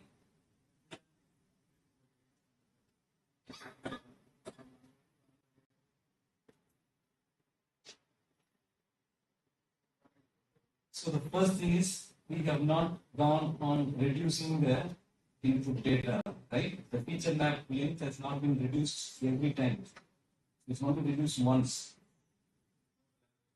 So the feature vector that is being fed into the fully connected dense layer will be higher. Depends on the input. So that is so it's not a traditional architecture. What do you typically? Why do you think this could have been used, or when would you prefer to do it this way?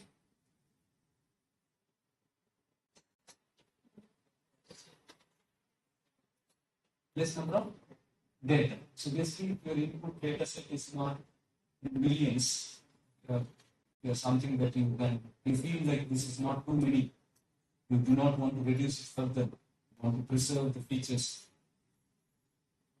So then you do not want to throw out the features using multiple pooling layers. We expected features from by one time. It's not from feature extraction. It's not a guessing numbers. Yeah, but that we have not done it that way. That's what I'm trying to say. So this architecture, the feature extraction coming out of it. It's not reducing the number of features, it is trying to preserve as many features as possible. Dimensional reduction has not happened exactly. So your ANN is going to take longer time as well, because there are lots of inputs. So this architecture may be good for our application, but not a good architecture in general. This, the input size is very big then.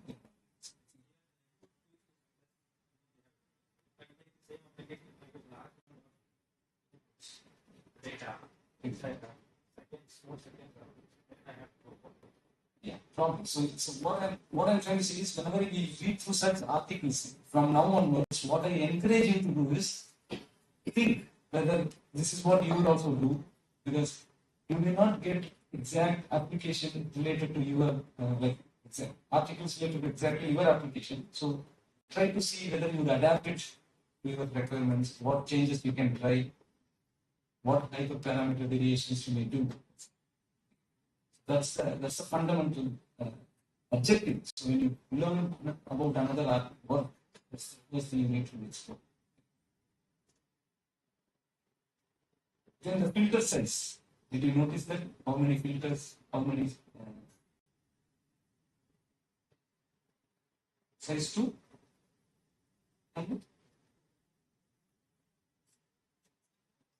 So how many filters are in the first convolutional layer? How many? What is the size of each filter? 60. 8 filters are there. So what does that mean? 8 feature maps will be created out of the first convolution layer. Second convolution layer will create 8 for each of the 8 feature maps. So in the first, so you are creating a stack depth, right? You remember that's what we discussed. So when you give the raw data, so we are looking at this diagram here. 16,8, 32,8, 64,8. So the 8 is the number of filters per layer, and 60 is the size of the filter in this layer. 8 filters means you have feature vector, which is an input layer. You are using 8 different filters and simultaneously creating 8 feature maps. Yeah, so the 8 weights. No, that is the size. It is the number of filters. So if you don't have a number of filters. Number of filters is 8. Each filter has 16 weights.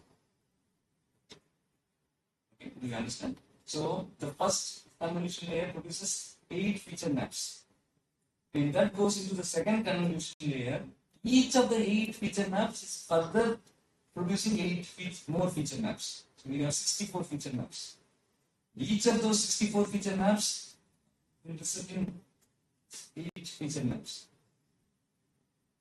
So that many depth, so you can imagine a stack of feature maps, and that is the stack that we have 64 into 8. And then we have to do a global average pooling and a flattening layer, and then we will have fully connected. The flattening layer is probably not explicitly shown, but you have to do it because you have created a stack of feature maps. Is that clear what I'm trying to say? And regarding the size, in the first, we have 16 weights for each of the 8 filters. So 16 cross 8 is the number of weights in the first level. I hope I'm making sense.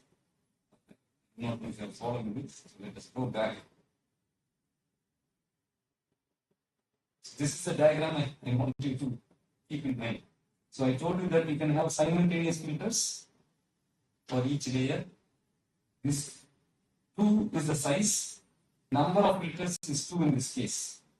In that article, they have mentioned filter size of 16. It means 16 weights. And number of filters are 8. So in the first layer itself, we have 8 filters with each filter having 16 weights. So 16 cross 8 weights have to be optimized in the first layer alone. Is that clear? So we try to understand this diagram or keep that diagram in mind. All we are creating is we are creating simultaneous feature maps. So imagine each one of you is going to act like a filter, and I am the signal. Each one will give an output feature map. Okay? So when you interact with me, you are going to get something out of it. That is it. So parallel, we are doing it. And then feature maps, so many feature maps.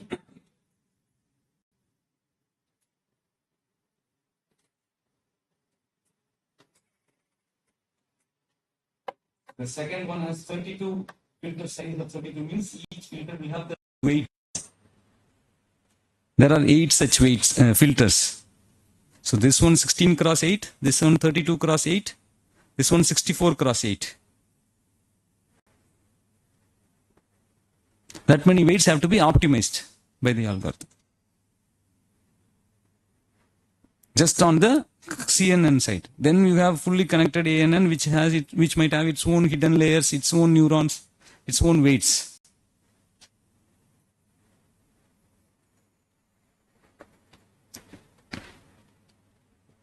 Okay. The classification layer is nothing but the output layer of ANN, which would typically have a softmax function or some kind of non-linear activation. Okay. So hyperparameters, learning rate, learning dropout factor, I don't even know what this epsilon means, maximum epochs, regularization. So one thing I wanted to talk about regularization, typically in CNN, we will not use L2 regularization, although in this work we have used L2. The most common regularization in CNN is L1. We typically want many of the weights to disappear. So what is the difference between L1 regularization and L2? L1 is sum of all the weights, absolute sum of all the weights, right? Whereas L2 is weight square sum. Right, this will be, I think, absolute. We want to make, so you will add this to the loss function or the cost function, basically to minimize the loss function. I wrote a wrong expression there. It should not be dou j, it has to be loss function plus, so the loss function plus regularization function with a weight, with a strength. So loss function plus the regularization function times a strength. So here we have used lambda, so let me use lambda. So in CNN, typically we prefer L1 regularization because we want the weights to disappear. We want some of them to not appear in the model training. We want to create sparsity. Whereas in ANN, we do not want to create sparsity. We want to keep it, we want to keep the weights, like the neurons, to be present in the model. Okay? So that is the difference. So in CNN, we want the neurons to disappear. In ANN, we want to retain them. So the most common regularization we will see is L1 for CNN and L2 for ANN, typically. In this work, we have used L2.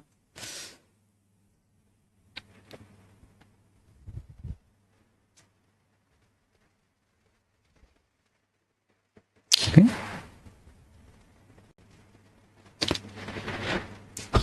But these are just trial and error, as you would have read in the article. We had to do some basic trial, what should be the filter stride, size, all those things. Like the stride is 2, I think has been optimized or found to be giving optimal results. All those things have been identified. Okay. Anyway, so we'll go on to the results section now. I will give you another 5 minutes max. What I want you to do is compare and come up with some opinion about what you think might have happened, okay, based on the results that you are seeing for CNN versus ANN. Okay. Unfortunately, this probably did not compare the computational time in the article. If that were given, it would have been very easy for us to say.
First thing, you would have seen the results section. What is your opinion about the results?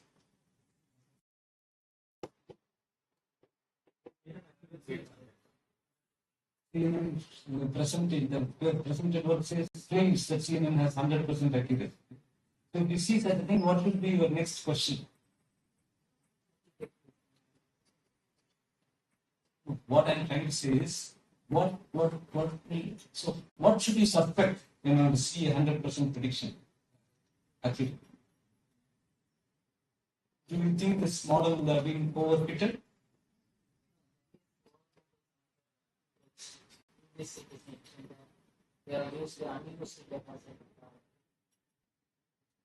Nevertheless, we still do not know, right? What I'm trying to say is, when you have such a high accuracy, the first thing you need to suspect is whether the model has gone into overfitting, right? So, if you were to present your work, or if this was submitted to you, what question would you ask? Say, I'm submitting this article to you, I'm the author, let's say. And then you are reviewing it and you saw this result. What question will you ask me? What additional information would you expect from me? That's all I'm asking. Sorry?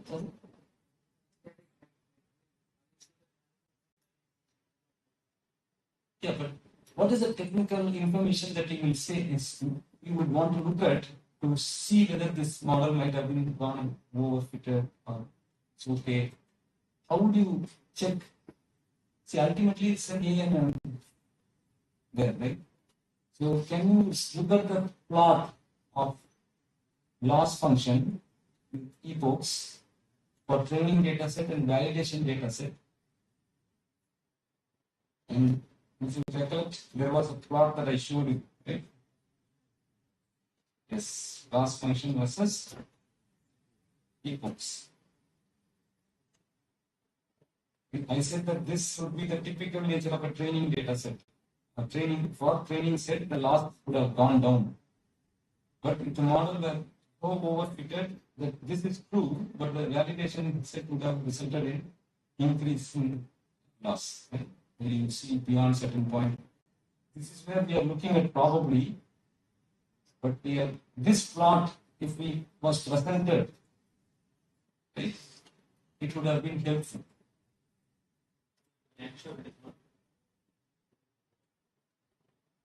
Some additional information we need to check. What other methods you can check? Like in this paper, there was something mentioned about overfitting, right? They had.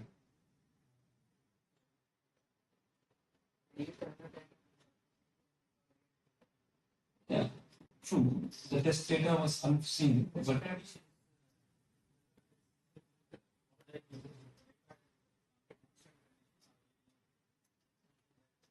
but regularization, has anything been mentioned about regularization?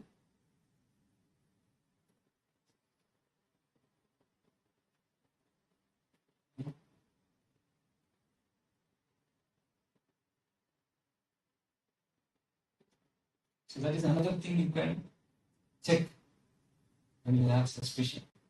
See how things have been regularized to mitigate the overfitting effect.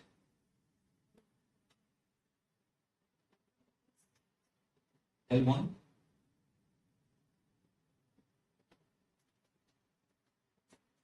So whenever you are looking at articles, there are a few things that I want you to look as a next step based on this workshop. So when you look at an architecture, see why this architecture.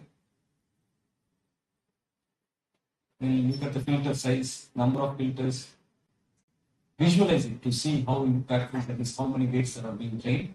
Then you can compare with an ANN in terms of computational time. Unfortunately, computational time is not is there. How much is there?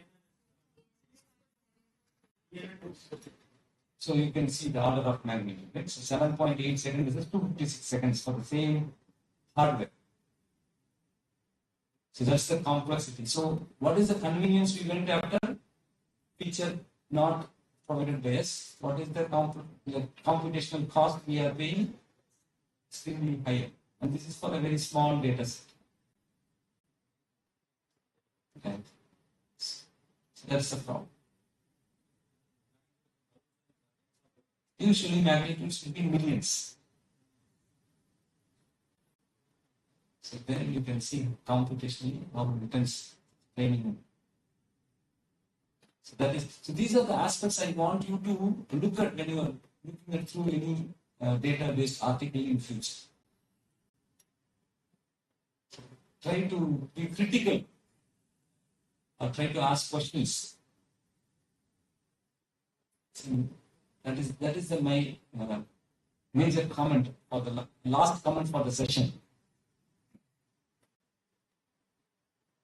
Don't have to take everything, but as the information is presented, but ask questions and be critical. Anyway, so it's 11:30. So what we'll move on to the next part. So I told you yesterday that I'll be collecting some kind of feedback. Some of you I told.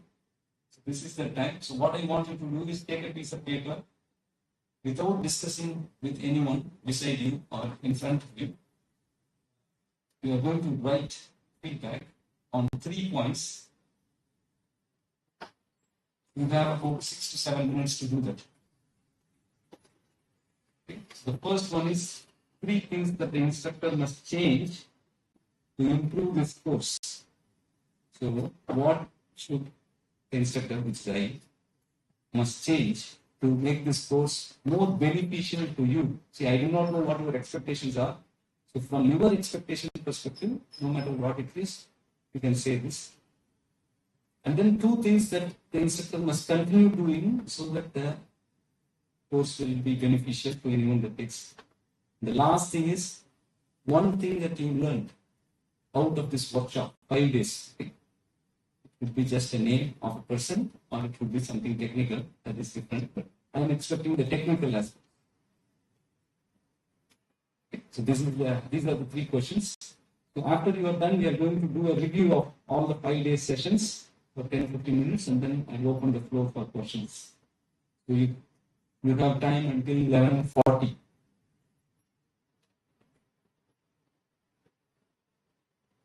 And by the way, I will be collecting these sheets. You do not have to write any name, so keep it like anonymous.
Then you can just keep the sheets on this table up front.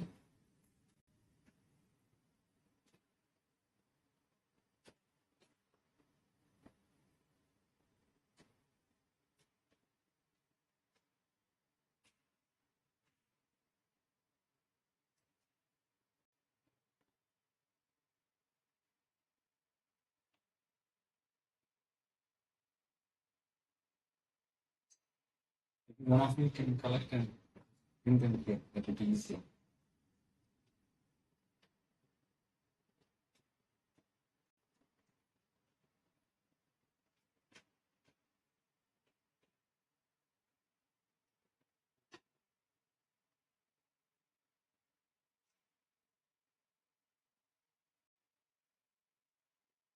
Give you 1 more minute and then we'll go into the review the sessions that have happened.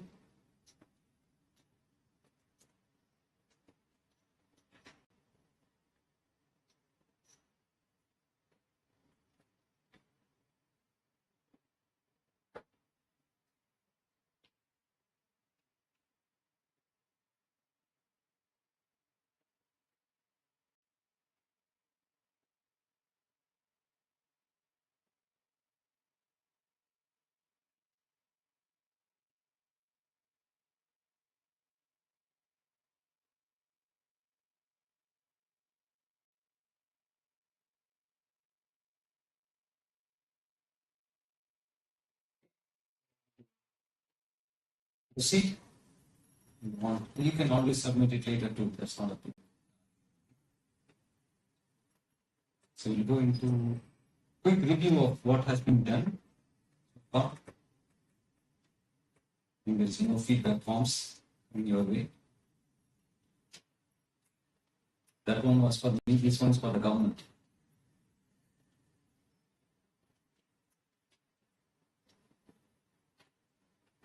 Okay, so let us quickly review. On day one, I talked about why even this topic is significant, non-invasive fault diagnosis of propulsion motors in EVs. I think I convinced you all that EVs is going to grow considerably in the next decade. All of them will have a motor, for sure. And depending on the class of EVs, whether it's a light electric vehicle or medium or heavy duty or off-road, whether it's an electric ship or an aircraft, then propulsion motor that is being deployed is very different. So you have pretty much every kind of motor in EV industry. The good thing is you can choose any motor that is available to you, and that is in some sense a propulsion motor. Whether you choose an induction motor or a synchronous motor with DC excitation, synchronous motor with permanent magnet, brushless DC motor or an interior permanent magnet machine. Okay. All these motors are being used in propulsion sector or EV sector.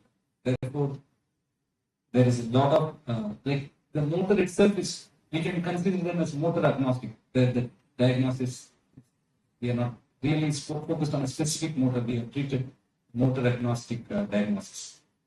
The first and most important thing I told is the percentage of faults that happen in motors. So I said bearing faults are the most dominant, about 40% failure rate, and then stator turns fault, winding faults is about 36%, and then the rotor and eccentricity faults are less frequent. But please note that these data are based on industrial motors, right? And for as in one of the sessions you were presented with information that when we have switched inverter driven motors, the stator turn failure might increase because of partial discharge and stress, voltage stress that is being encountered, right? So this figure might change when we have more data with EVs in the next decade. Nevertheless, amongst all, in this workshop, the focus was on air gap eccentricity fault, even though it was only 10-15%. The main reason why we focused on this is because, unlike traditional industrial motors, EV motors have much smaller air gap. So the air gap length has greatly reduced in EV motors. In fact, I presented you with some information from literature that 100 kilowatt motor has an air gap MM of 2 mm, air gap length of 2 mm. Yeah, because most of the EV motors are permanent magnet type and we want them to be power dense. We want to put them in a compact space. We are really designing it that way that the air gap length is really tiny. And that is why air gap eccentricity was focused upon. And also bearing falls will indirectly be resulting in eccentric. So in eccentric faults, we have classified as static, dynamic. I said that mixed eccentric is the most common type, but invasive fault diagnosis is also ruled out because of the same reason that the air gap length is very small. So non-invasive technique is the only way or only option. Amongst that, the traditional approach was current signature analysis, and the drawback of current signature analysis is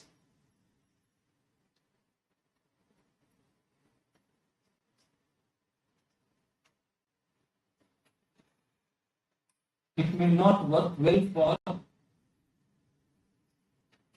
changing operating conditions. So if you have a steady state operating condition over long periods of time, you can acquire current, you can do signal processing and check. But in EVs, ensuring that the motor is running at one speed with same load for extended period of time is very difficult.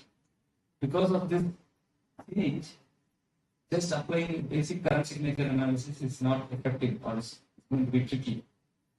And also there are other aspects that can kick in. One of the things is no matter how well the motor is assembled, with age there might be some degree of eccentricity that may creep in, resulting in current signature getting corrupted.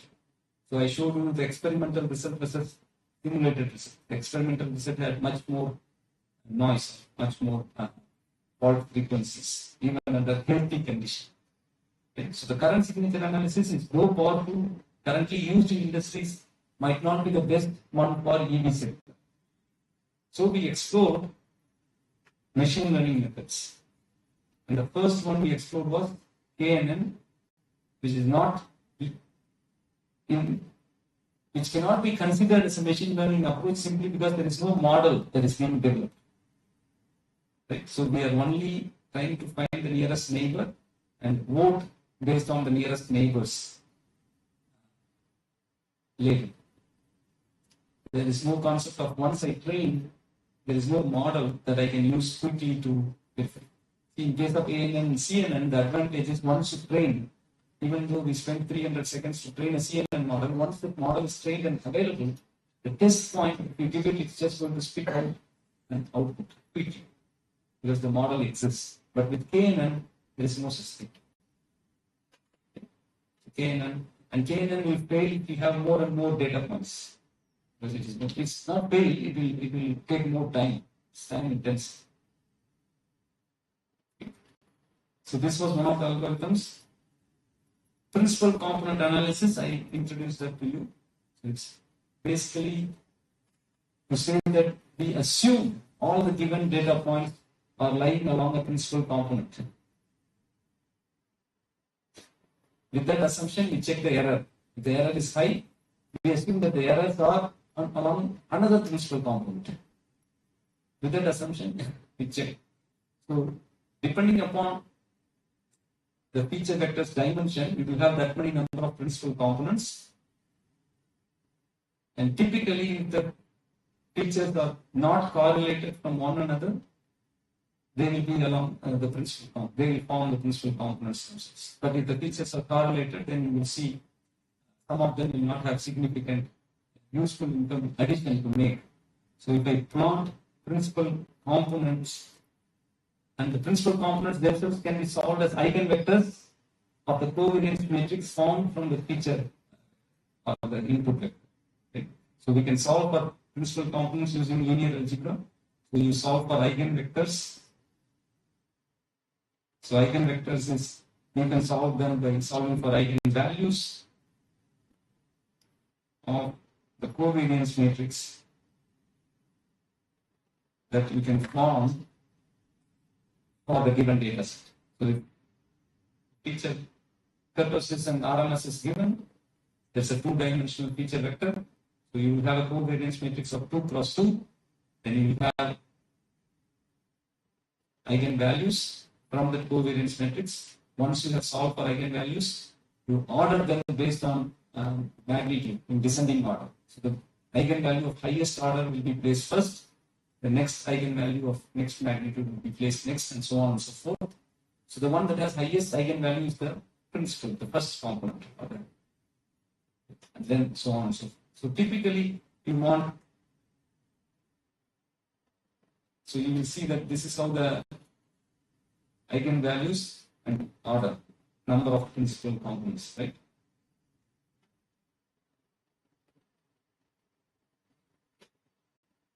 So the number of principal components versus the eigenvalue plot. As you go along, if you see a diminishing eigenvalue, you can actually reduce the order of the feature vector by ignoring the low magnitude eigenvalues. If you see this trend, if you do not see this trend, then you cannot reduce the order. That means the vectors are already uncorrelated. Okay. So these are some things that I presented. Of course, you made a brave attempt in the lab to implement GIAN. You were so advanced that you implemented with the raw data, just like how you do in CNN. So you are trying to go to day 5 already. Anyway, so after that, I introduced you to the terminologies associated with artificial neural network. And one of the things that we saw was in artificial neural network, there is an input layer, which is typically again feature vector. So features have to be extracted and have to be fed in. So let's say RMS purposes like that. So there is input layer. And we will look at a fully connected neural network. That means a fully connected network means a neuron will be connected with every entity from its previous layer. And each one will have a weight, and there will be x1, x2, x3. So the mathematical operation will be w1 x1 plus w2 x2 plus w3 x3 plus a bias term. And then this entire thing will be going through a nonlinear activation function, a function of, and that nonlinear activation function can be a sigmoid function or a tan hyperbolic function or a rectified linear unit function. So there are several, and then the output will help in classifying these two will result in some classification. So these are the output layers. The output layers are also neurons. So this is the hidden layer. This is the input layer. This is the output layer. And from the output layer, we will have predictions. If the hidden layer number is more than 1, we call it as a deep network. Otherwise, it's a simple ANN. And the output predictions will be compared with ground truth. If there is any error, we will try to minimize the error or optimize the error by changing the weights in the network. Okay. So this is what we learned in. One of the things we learned is how to do weight calculations or how to change weights. So back propagation was introduced. Back propagation is typically done by identifying the local gradients. Let's say there is an error function, which is a loss function, y minus y1, y1 minus y1 hat, absolute value of this. If this is the loss function, you take the derivative of it with respect to y1 itself. That will be the local gradient. So dou j over dou y1 over dou w. What is dou y1 over dou w? So if you look one layer below before, there will be a weight here. So this y1 would be wx something. So you will apply chain rule for this. Dou y1 over dou w is equal to dou y1 over dou x low F overloadable. So you will do backward propagation to find the local gradients, and you will use it to find the overall gradient. Okay. So this is what we learned, and we know that we have to train this model, and then we have to validate it, and to minimize the chances of this model getting overfitted, we will have to regularize it using a regularization equation that will be added to the loss function or the cost function of the optimization problem.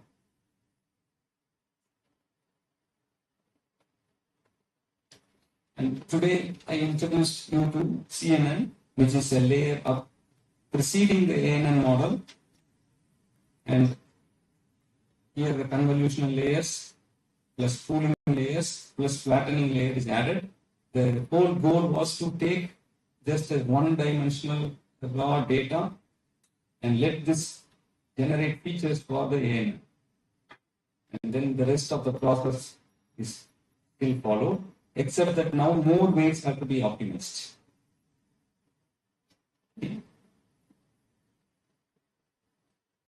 I hope you all recollect what we have done. And when we did all these things, yesterday we also discussed about the opportunities and challenges in this field. So the major challenge was identified with respect to data collection. So we said research is now going towards digital twin to generate data, okay, and machine learning model based digital twin to generate data. And then with respect to feature selection, that was another drawback we discussed. And today we discussed about CNN, which kind of addresses this problem. But there are more algorithms that can do this. So in a nutshell, this workshop has introduced you to some foundational aspects of condition monitoring using non-invasive techniques, primarily machine learning models, with the goal that you will continue working in this field, or at least continue learning about them. That is all I have to say. In 5 minutes, we have the validity function. Maybe I will stop here. If you have any questions, I'm happy to answer. Thank you.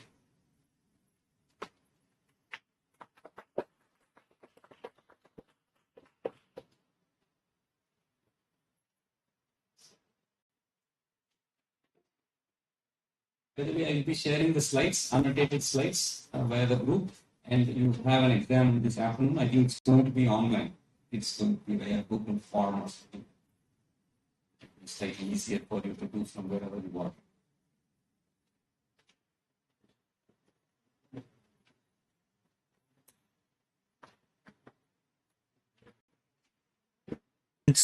Were introduced to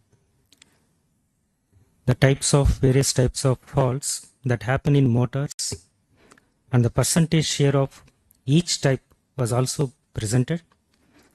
Among the different faults, the course focused on air gap eccentricity faults. So the reason for non-invasive air gap eccentricity fault diagnosis in EVs, extremely small air gap was highlighted. Traditional non-invasive scheme, motor current signature analysis, including a detailed explanation on the theoretical aspects, was also presented. And moreover, some activity has been done for the participants to gain a good conceptual. And further, in the afternoon session on day 1, participants were introduced to modeling a motor with eccentricity using finite element simulation tools. Learners spent some time creating their own models. So next, day 2, the participants introduced a couple of machine learning methods, namely k-nearest neighbor and principal component analysis. In the afternoon session on day 2, participants had a hands-on session on implementing the KNN algorithm using MATLAB. So next, on the third day, day 3, basics of artificial neural network, including key terminologies, was presented. A case study of using ANN for classifying eccentricity fault from healthy scenario was also discussed. So further in the afternoon session, so fault detection aspects where these electrical motors will be stressed with various means like switchings. So where the latest devices we are using currently, silicon carbide or wide band gap devices. So where such switching aspects for the large ratings of the machines in the applications of EVs, trains, high-speed trains, where such stresses will comes like partial discharges detections, various detection using sensor technology. So how a possible way to fit this into the machines and how we can detect, and further how with the international aspect faculty, the explanation with the AI machine learnings, how we can adopt with the further diagnosis, and how we can go for the detection, classification, as well as localization aspects we can do by means of these partial discharges was delivered. Further, on the day 3 afternoon, the participants had a tour of the Center of Excellence of Digital Manufacturing and Automation. So during this tour, participants have got the opportunity to visit a set of different labs. So wherein some of the demonstrations also were given by the trainers of the center. So there, a particular labs like automation lab, energy savings lab, so with the missions faults wherever it happens, and different drive systems has been shown. And further in the test and optimization lab, so the participants have got a non-invasive eccentricity fault detection using vibrational sensor, a 3-axis accelerometer, and test lab software was demonstrated in detail. So the participants also got good insightful learning in that demonstration, and how practically this can be implementable. That ideas has been they have got. So we are thankful for the center, Professor Adipu Kumar, as well as center head Ms. Mirza Asmin.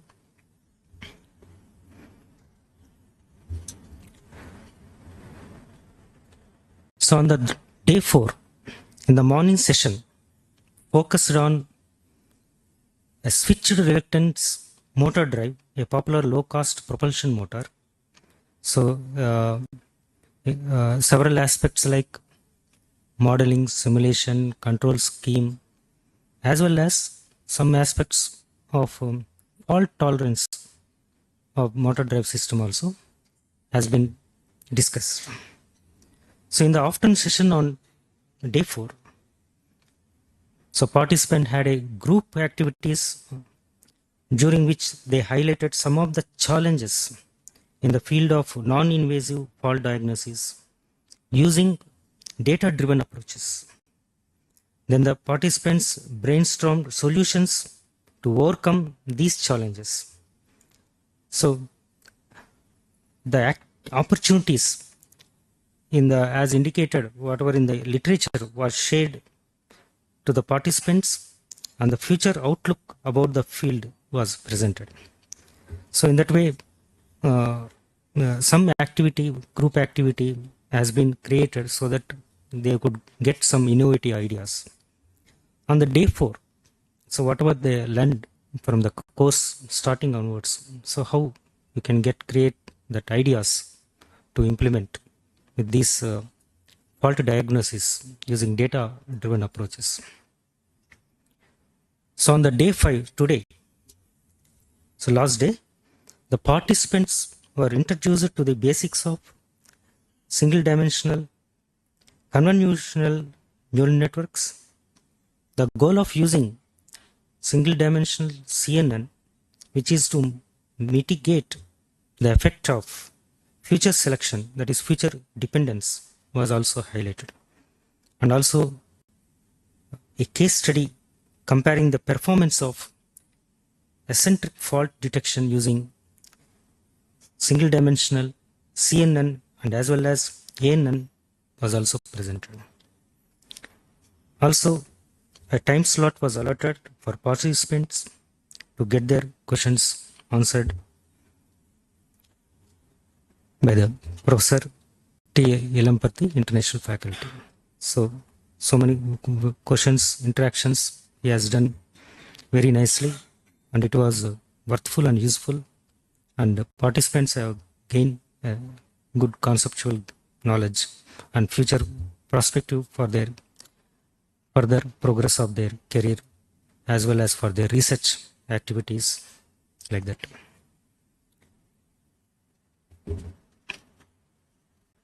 So we are very thankful for our director for giving this opportunity to do such activities here, and also Dean IRAA, local coordinator GIAN program for giving guidelines and suggestions throughout this course, supporting us, and as well as our head department of electrical engineering, Professor N.V. Srikanth, for encouraging us and throughout supporting us in lab visits, file process, everything. Thankful, sir. And we are thankful for the center also, digital manufacturing automation, for the permission to permit the participants to get demonstration and valuable insights also we have gained. Thank you so much. Thank you.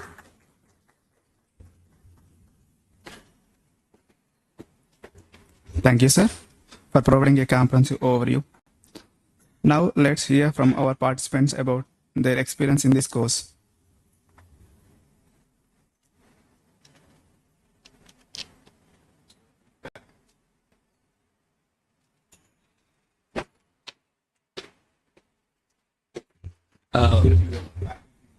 Yes.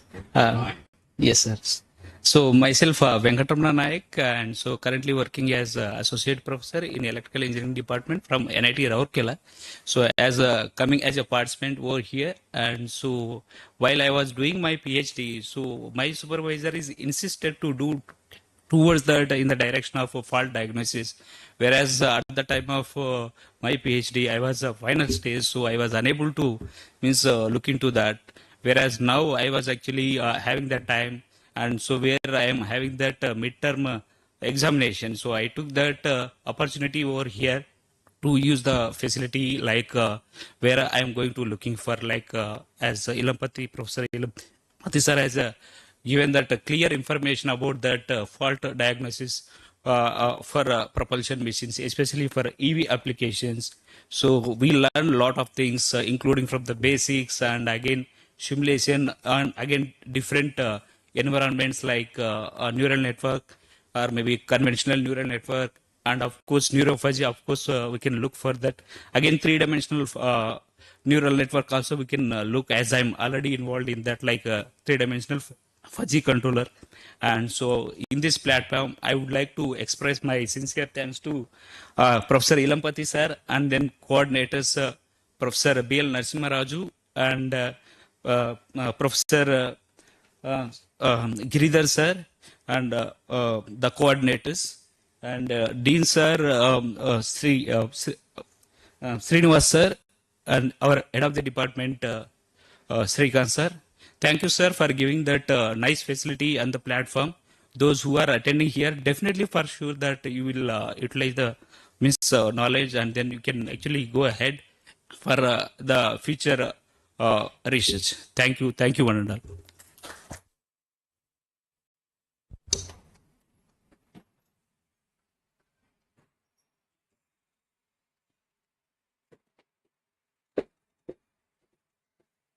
Namaste, one and all present here. Thanks for this opportunity giving feedback about this GIAN course. It's a very actually thanks to the NIT Warangal and international professor Dr. T. Ilamburdi. Actually, he has handled the course in such a way that in a very basic level, one can easily understand the course. Those who are not into this fault diagnosis.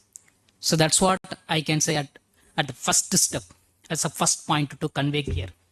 So though I was in other power quality and grid integration of renewable energy area, I had very much interest on the fault diagnosis. Basically, I'm a machines person. So this course gave me why we have to go for the non-invasive fault diagnosis. Okay, so then actually the conventional current signature analysis, why it's used for other, invasive techniques, and why we have to go for the fault diagnosis methods like AN and CNN and other machine learning algorithms. So he explained a very in a comprehensive way who can easily understand, and he has given free for the not only the idea, the last lot of activities which make us to think how to implement the the logic the machine learning approaches to solve the problems, whatever may be the problem we are considering for this drives application. So this is what has done this course. It's a very nice course to learn such a person. Okay, thank you very much for this opportunity to NIT Warangal and Dr. Ilambardi sir and coordinators Giridhar sir and Narasimha Rao sir. So thanks one and all.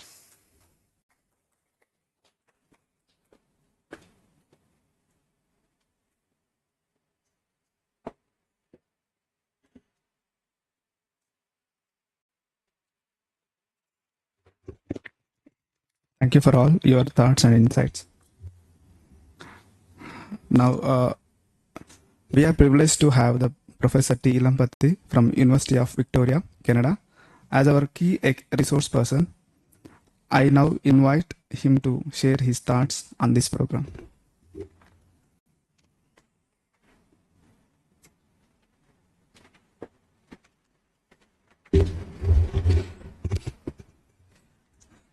Respected Dean, International Relations and Alumni Affairs, Professor S. Srinivasa Rao, sir. Respected Head of the Department, Department of Electrical Engineering, Professor N. V. Srikanth, sir. My beloved host faculty members, Professor Narasimha Raju, sir, and Dr. Giridhar, sir. My participants, one last time to hear from me today, but good afternoon, everyone. Thank you so much for this opportunity. I won't take a long time. I would like to express that this is my first experience in a GIAN workshop, and I thoroughly enjoyed the experience on every aspect. First, my appreciation goes to the coordinators for organizing such a wonderful event in a seamless manner. Personally, for me, the international travel was well organized, the local travel was well organized, accommodation, hospitality was excellent. So, thank you, sir, for doing a great job. And regarding the participants, I had some of the most enthusiastic and energetic students I have ever had. Your enthusiasm and interest has been contagious, and I hope I will continue this enthusiasm even when I go back to Canada and teach my own course.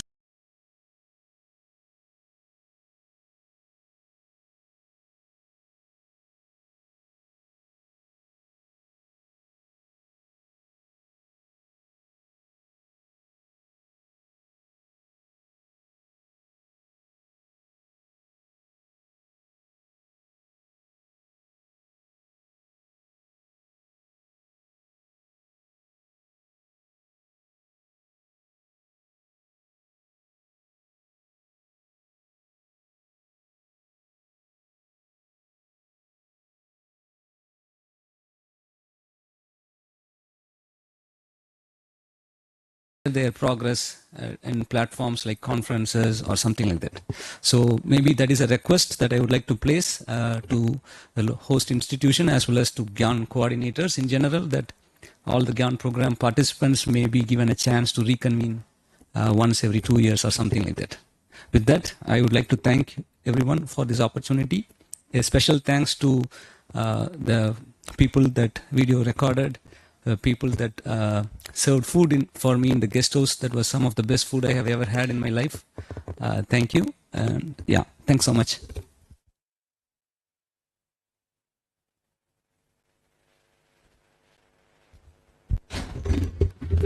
Thank you, sir, for your enlightening words. Now I invite Professor N.V. Srikanth, Head of the Department, Electrical Engineering, to address the gathering.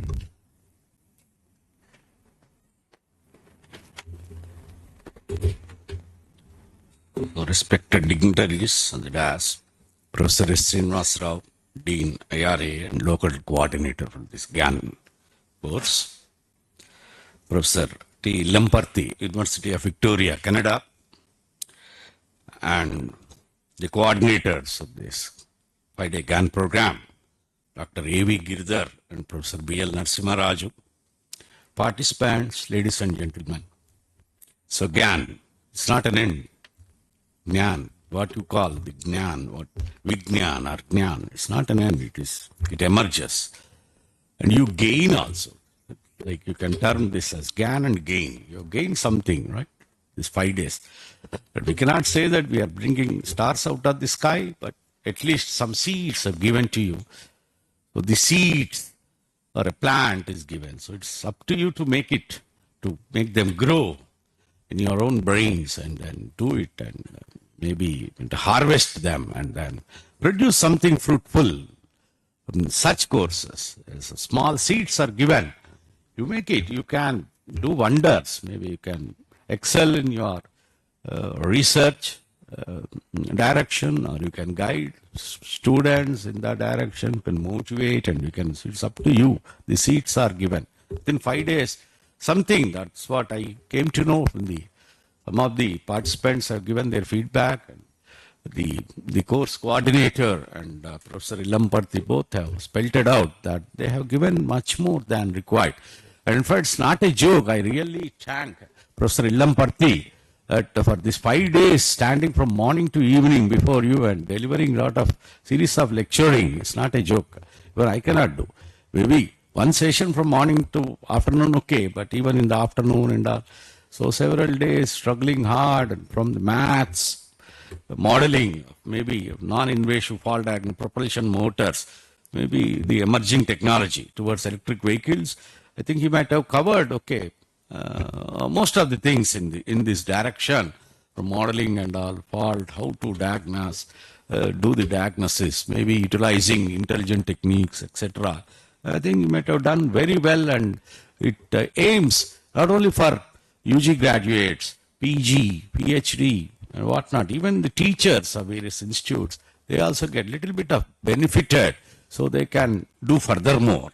So with this, in fact, I congratulate all the participants, first of all, in participating for this 5-day program and gain some knowledge, insight, and also I thank Professor Ilamparthi and the coordinators of patiently arranging and delivering lectures and then giving some inputs to you all.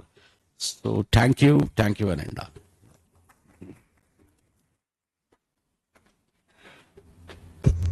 Thank you, sir, for your valuable insights. Now I invite Professor S. Srinivas Rao, Dean, IARA, and local coordinator, GIAN program, to share his thoughts.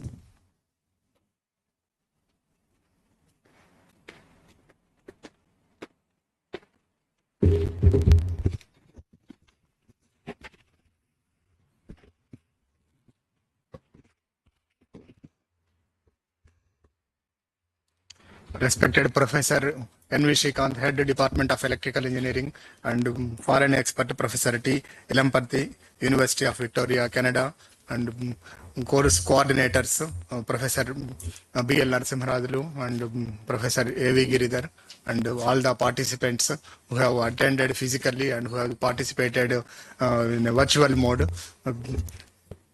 So welcome to this valedictory function of this 5-day course on non-invasive fault diagnosis of propulsion motors used in electric vehicles. I thank Professor T. Lamparthi for entertaining our faculty members for submitting the proposal for this 5-day course and giving the direction and guidance and course contents for preparation of the proposal to submit to Government of India, and finally it got approved, and he came physically for conducting this course from Canada. We are very much thankful to you, sir, for showing interest towards our institution, our country, as well as showing interest on this topic for submission of the proposals and all. So we are very much thankful for you. Your presence might have given a lot of impact on the participants who have attended physically as well as in a virtual mode, and their knowledge might have enhanced their quality of the research as well as the quality of handling the contents related to this course might have enhanced a lot. And our special thanks to the Director IIT Hyderabad and National Coordinator Professor Anil Agarwal, located at Hyderabad and closely monitoring this program. So from the day of sanctioning the program, immediately they are asking for the consent for the acceptance letter, and after that brochure has to be submitted, and then they are releasing the fund and monitoring the program 1 day before and 2 days before. They are giving reminder to the coordinators as well as local coordinator for uploading the web link and the participants list, and they are very much serious about these programs and very closely monitoring, and they are putting this web link in the website of IIT Hyderabad GIAN website, and they told us to put this web link in the NIT Warangal website also. Whichever institute is conducting their website also, this web link must be available, and they are giving direction to the coordinators as well as a local coordinator for giving this web link to the faculty, research scholars, and the students of the own institute as well as the whole country and also to the world, so that the course content must be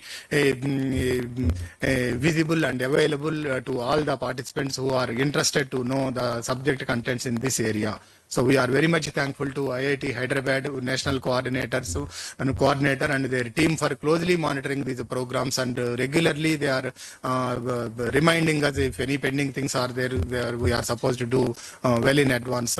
And after the completion of the course also, within 30 days, all the video lectures as well as financial related documents has to be submitted within 30 days. For that also they are giving reminder. So such a close monitoring, it may be new for me, but I am very much thankful and will appreciate a lot for the IIT Hyderabad GIAN team for very, very closely monitoring these type of programs.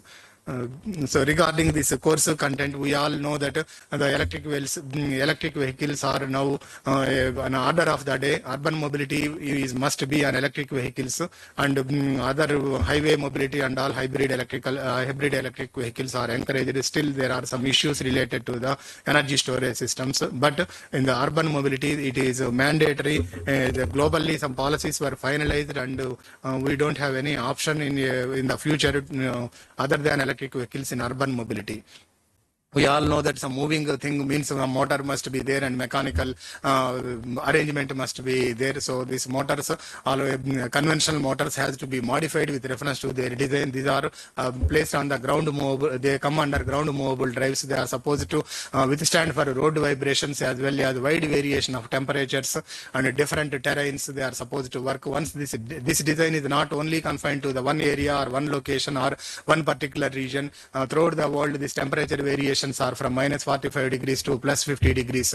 So these converters as well as motors must operate the reliable operation without much faults in the converter as well as motors. So in this topic, they might have the contents are related to the propulsion motors. So all the possible cases for these faults and how to minimize the faults and how to make the drive very much reliable might have discussed thoroughly with theoretical concepts as well as mathematical models and simulations So all the efforts put by this foreign coordinator has to be really appreciated. These electric vehicles are the order of the day. We all should know more and more knowledge about these things, and I hope all of you got more than sufficient knowledge by listening to the classes as well as physically interacting with the foreign expert.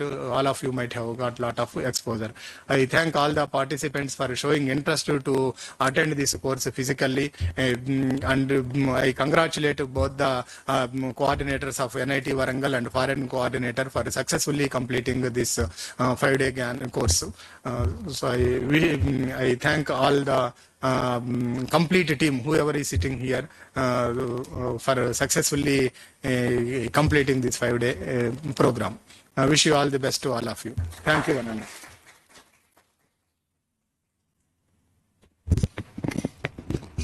Thank you, sir, for your encouraging words. Kindly, I request T. Ilampati, sir, for the certificate distribution for the participants.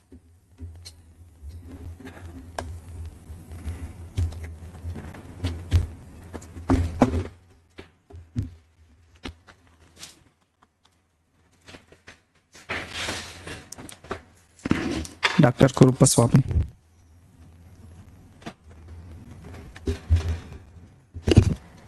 Jayasri Boda.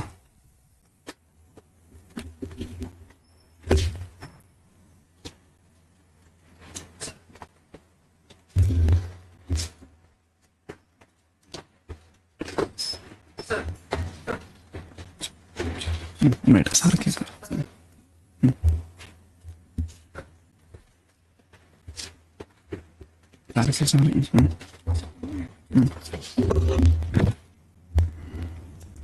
Jayashree Gowda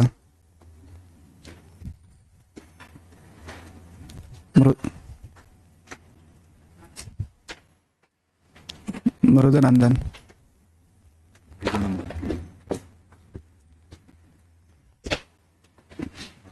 వద్దండి రవితేజ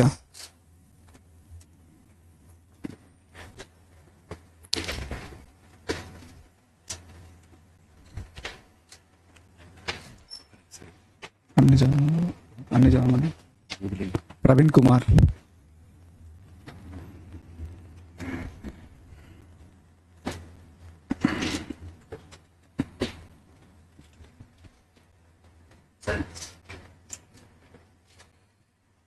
ఖుష్బు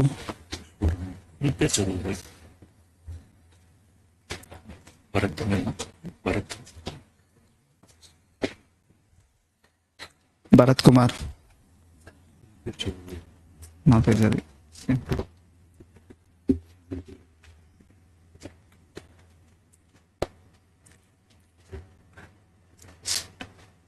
వి Krupakar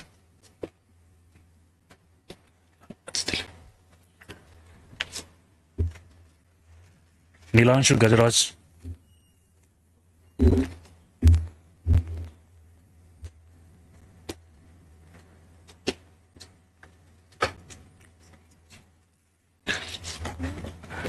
doctor L V Suresh Kumar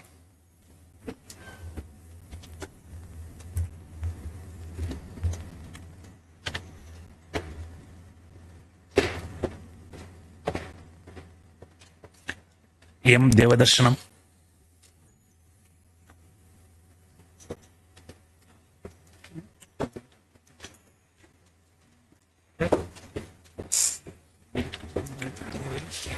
doctor Venkataramana Naik N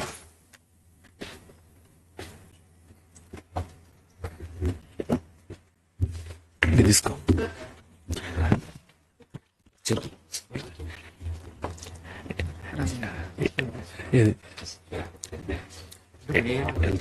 S Raghavendra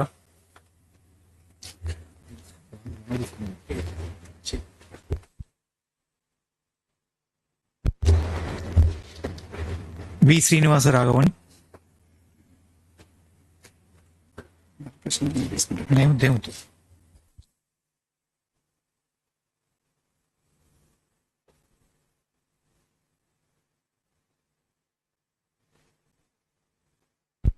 Thank you, sir. I kindly request all the dignitaries and faculty members to felicitate T. Ilampati with shawl.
As we approach the conclusion of this event, it is time to express our gratitude. I invite Professor B.L. Narasimharaju to deliver the vote of thanks.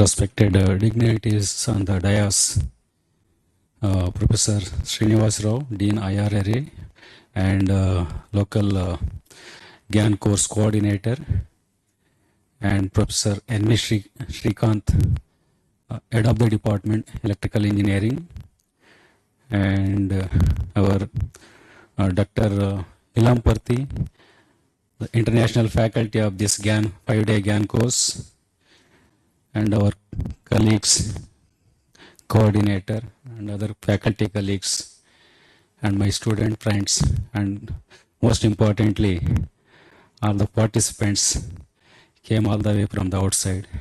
So, good afternoon to all.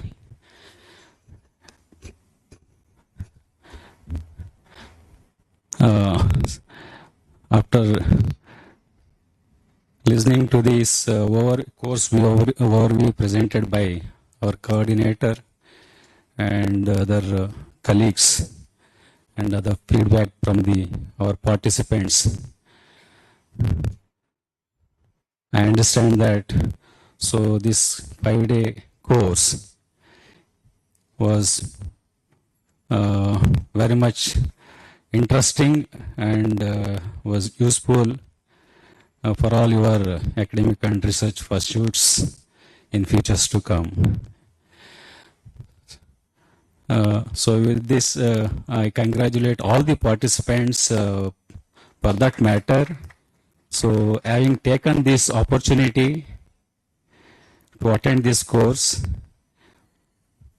by which you benefited a lot, so that will stimulate you for your research activities.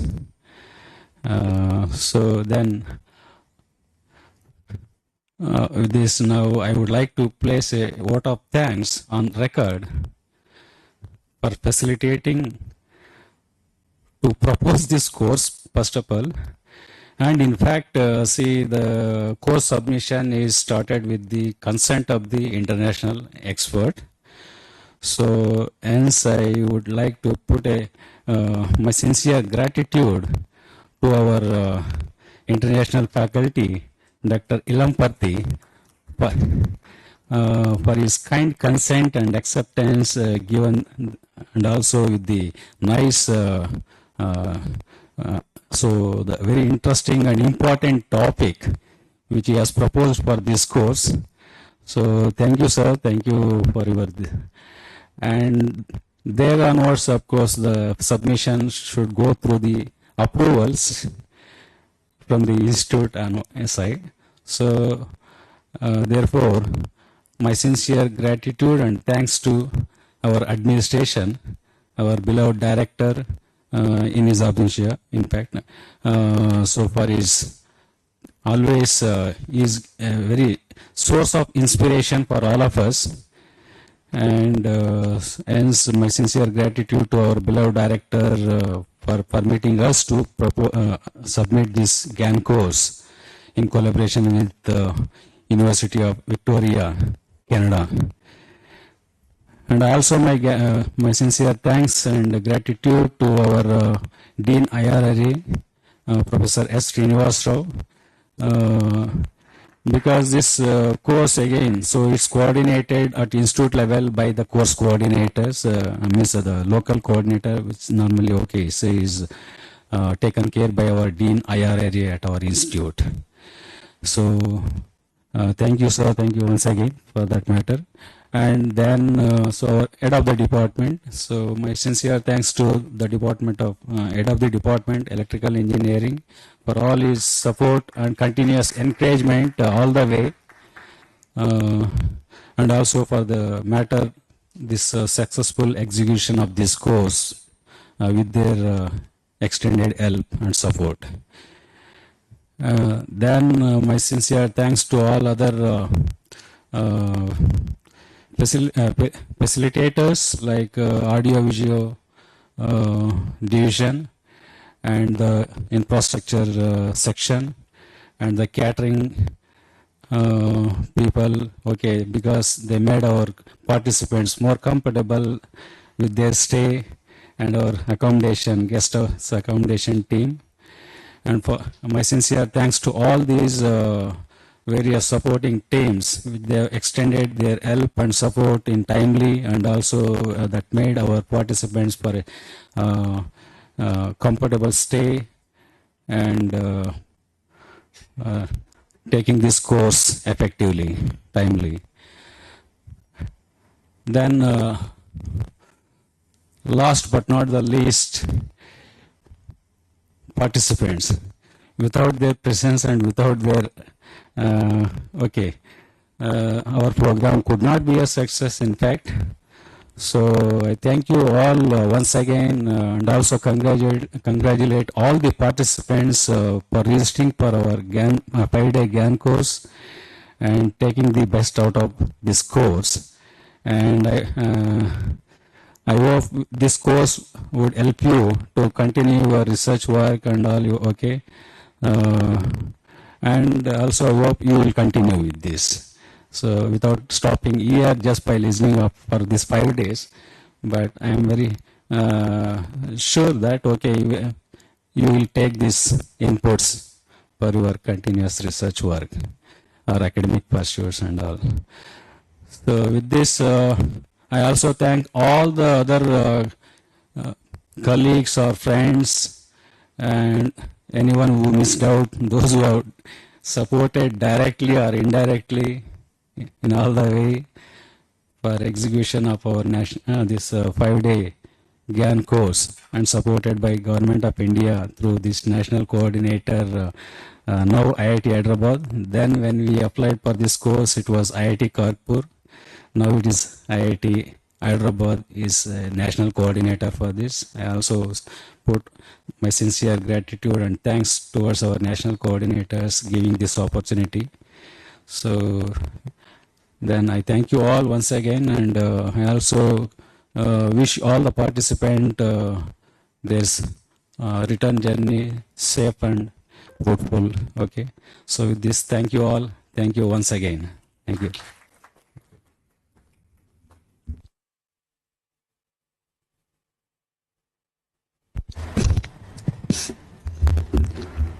Thank you, sir, for acknowledging the efforts of everyone who contributed to this successful program.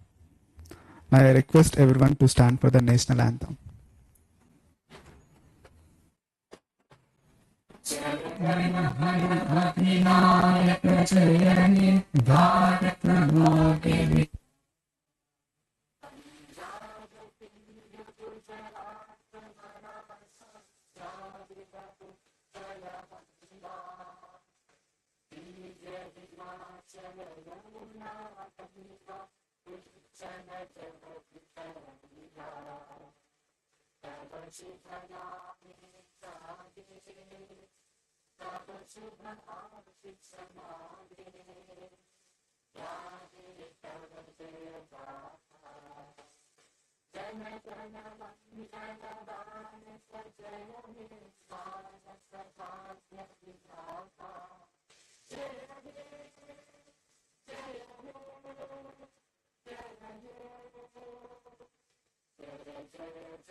Yes, sir.